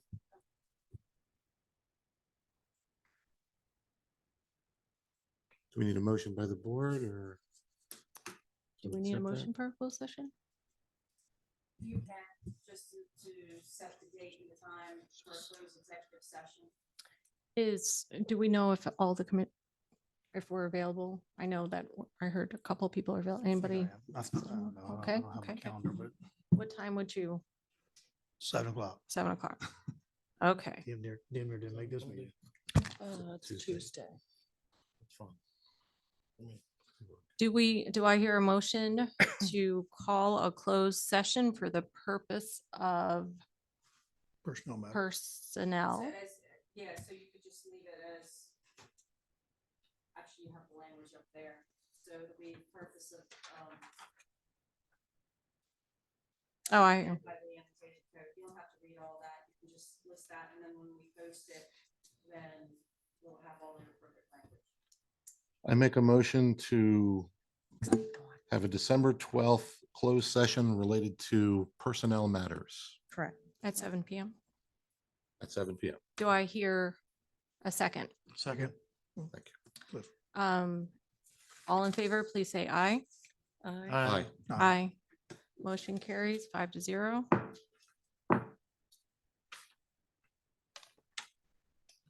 And now we're ready to set the agenda for the next meeting, yes?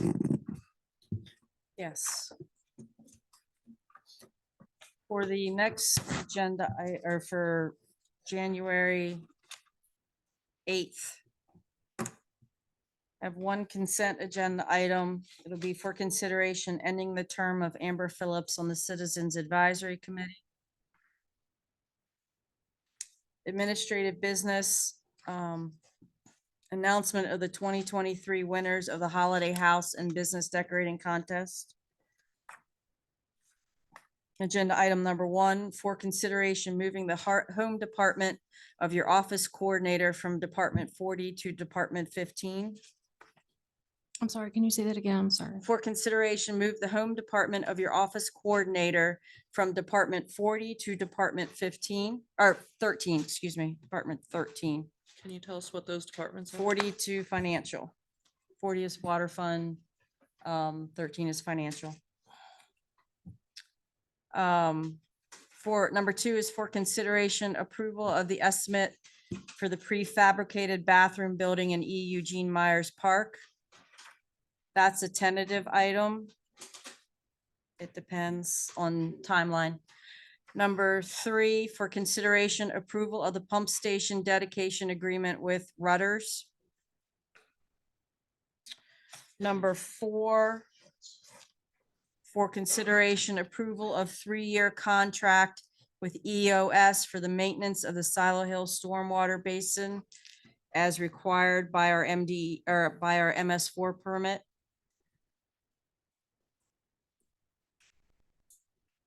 Number 5, hold a public hearing, then consideration on approval of agreement with Chantel / Glow Fiber. Number 6 would be the approval of bid for the purchase and installation of smart parking meters downtown for consideration. Mr. Mayor, that would be all for the January 8th agenda. You can approve that, but then you need to set the date and the agenda for the January workshop.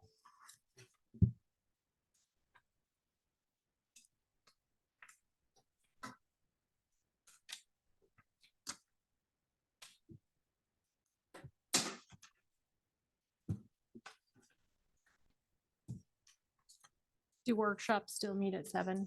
I'm just wondering. It should remain consistent. Yeah. Okay.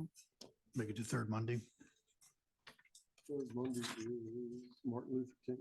22nd. Probably won't be that day then. Can we do it the second Monday? Second Monday in January is your actual town meeting. Oh. So if the first is New Year's, the 8th is Town meeting. the town meeting, excuse me. The 15th, the office is closed. You have the 22nd, and then the 29th is a planning commission meeting. So your only open date would be the 22nd, I don't think we want to wait. if you're doing a Monday. Or we could go 16th, 17th that week. Do a Monday or Tuesday, Wednesday for January.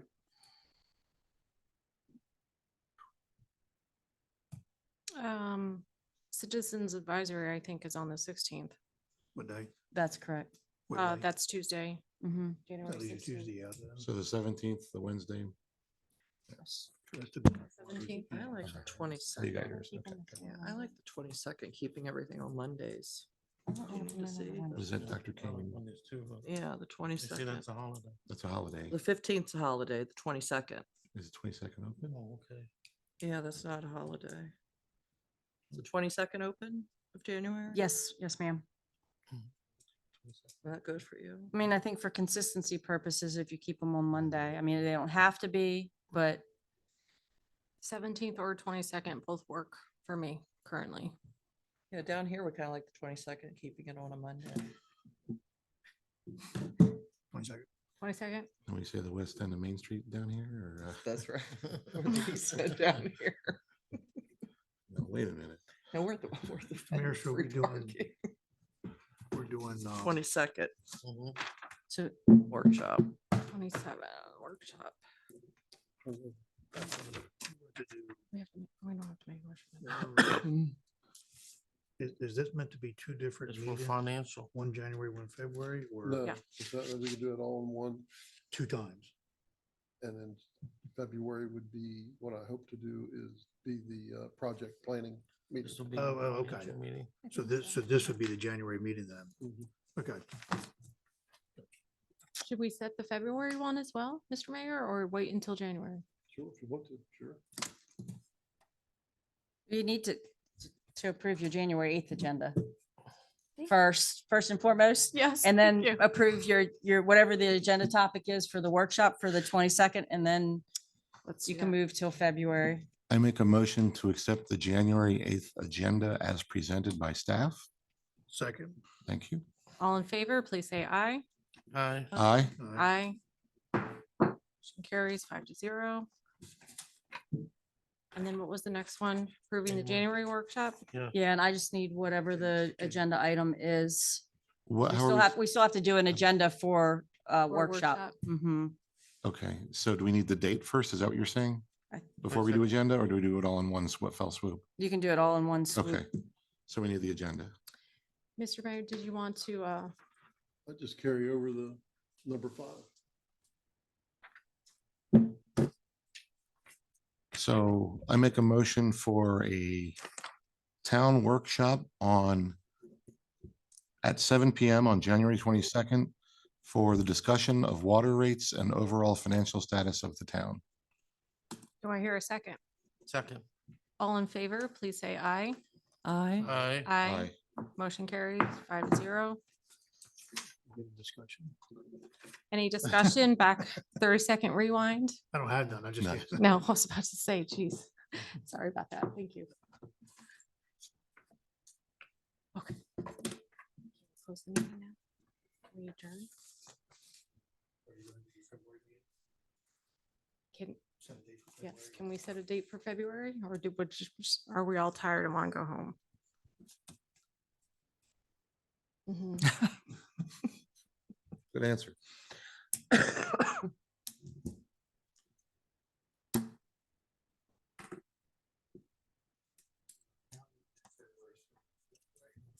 Yes. February 5th. 19th 's the holiday. It's not a holiday for the town. Oh, really? Oh, Oh, We do- President's Day. Unless you guys want to give it to us, but yeah, it's right. No, it's not a town holiday. The 19th Well, 19th? or 12. What's the 12th? 12th doesn't work for me. Mr. Mayor, do you have a date preference?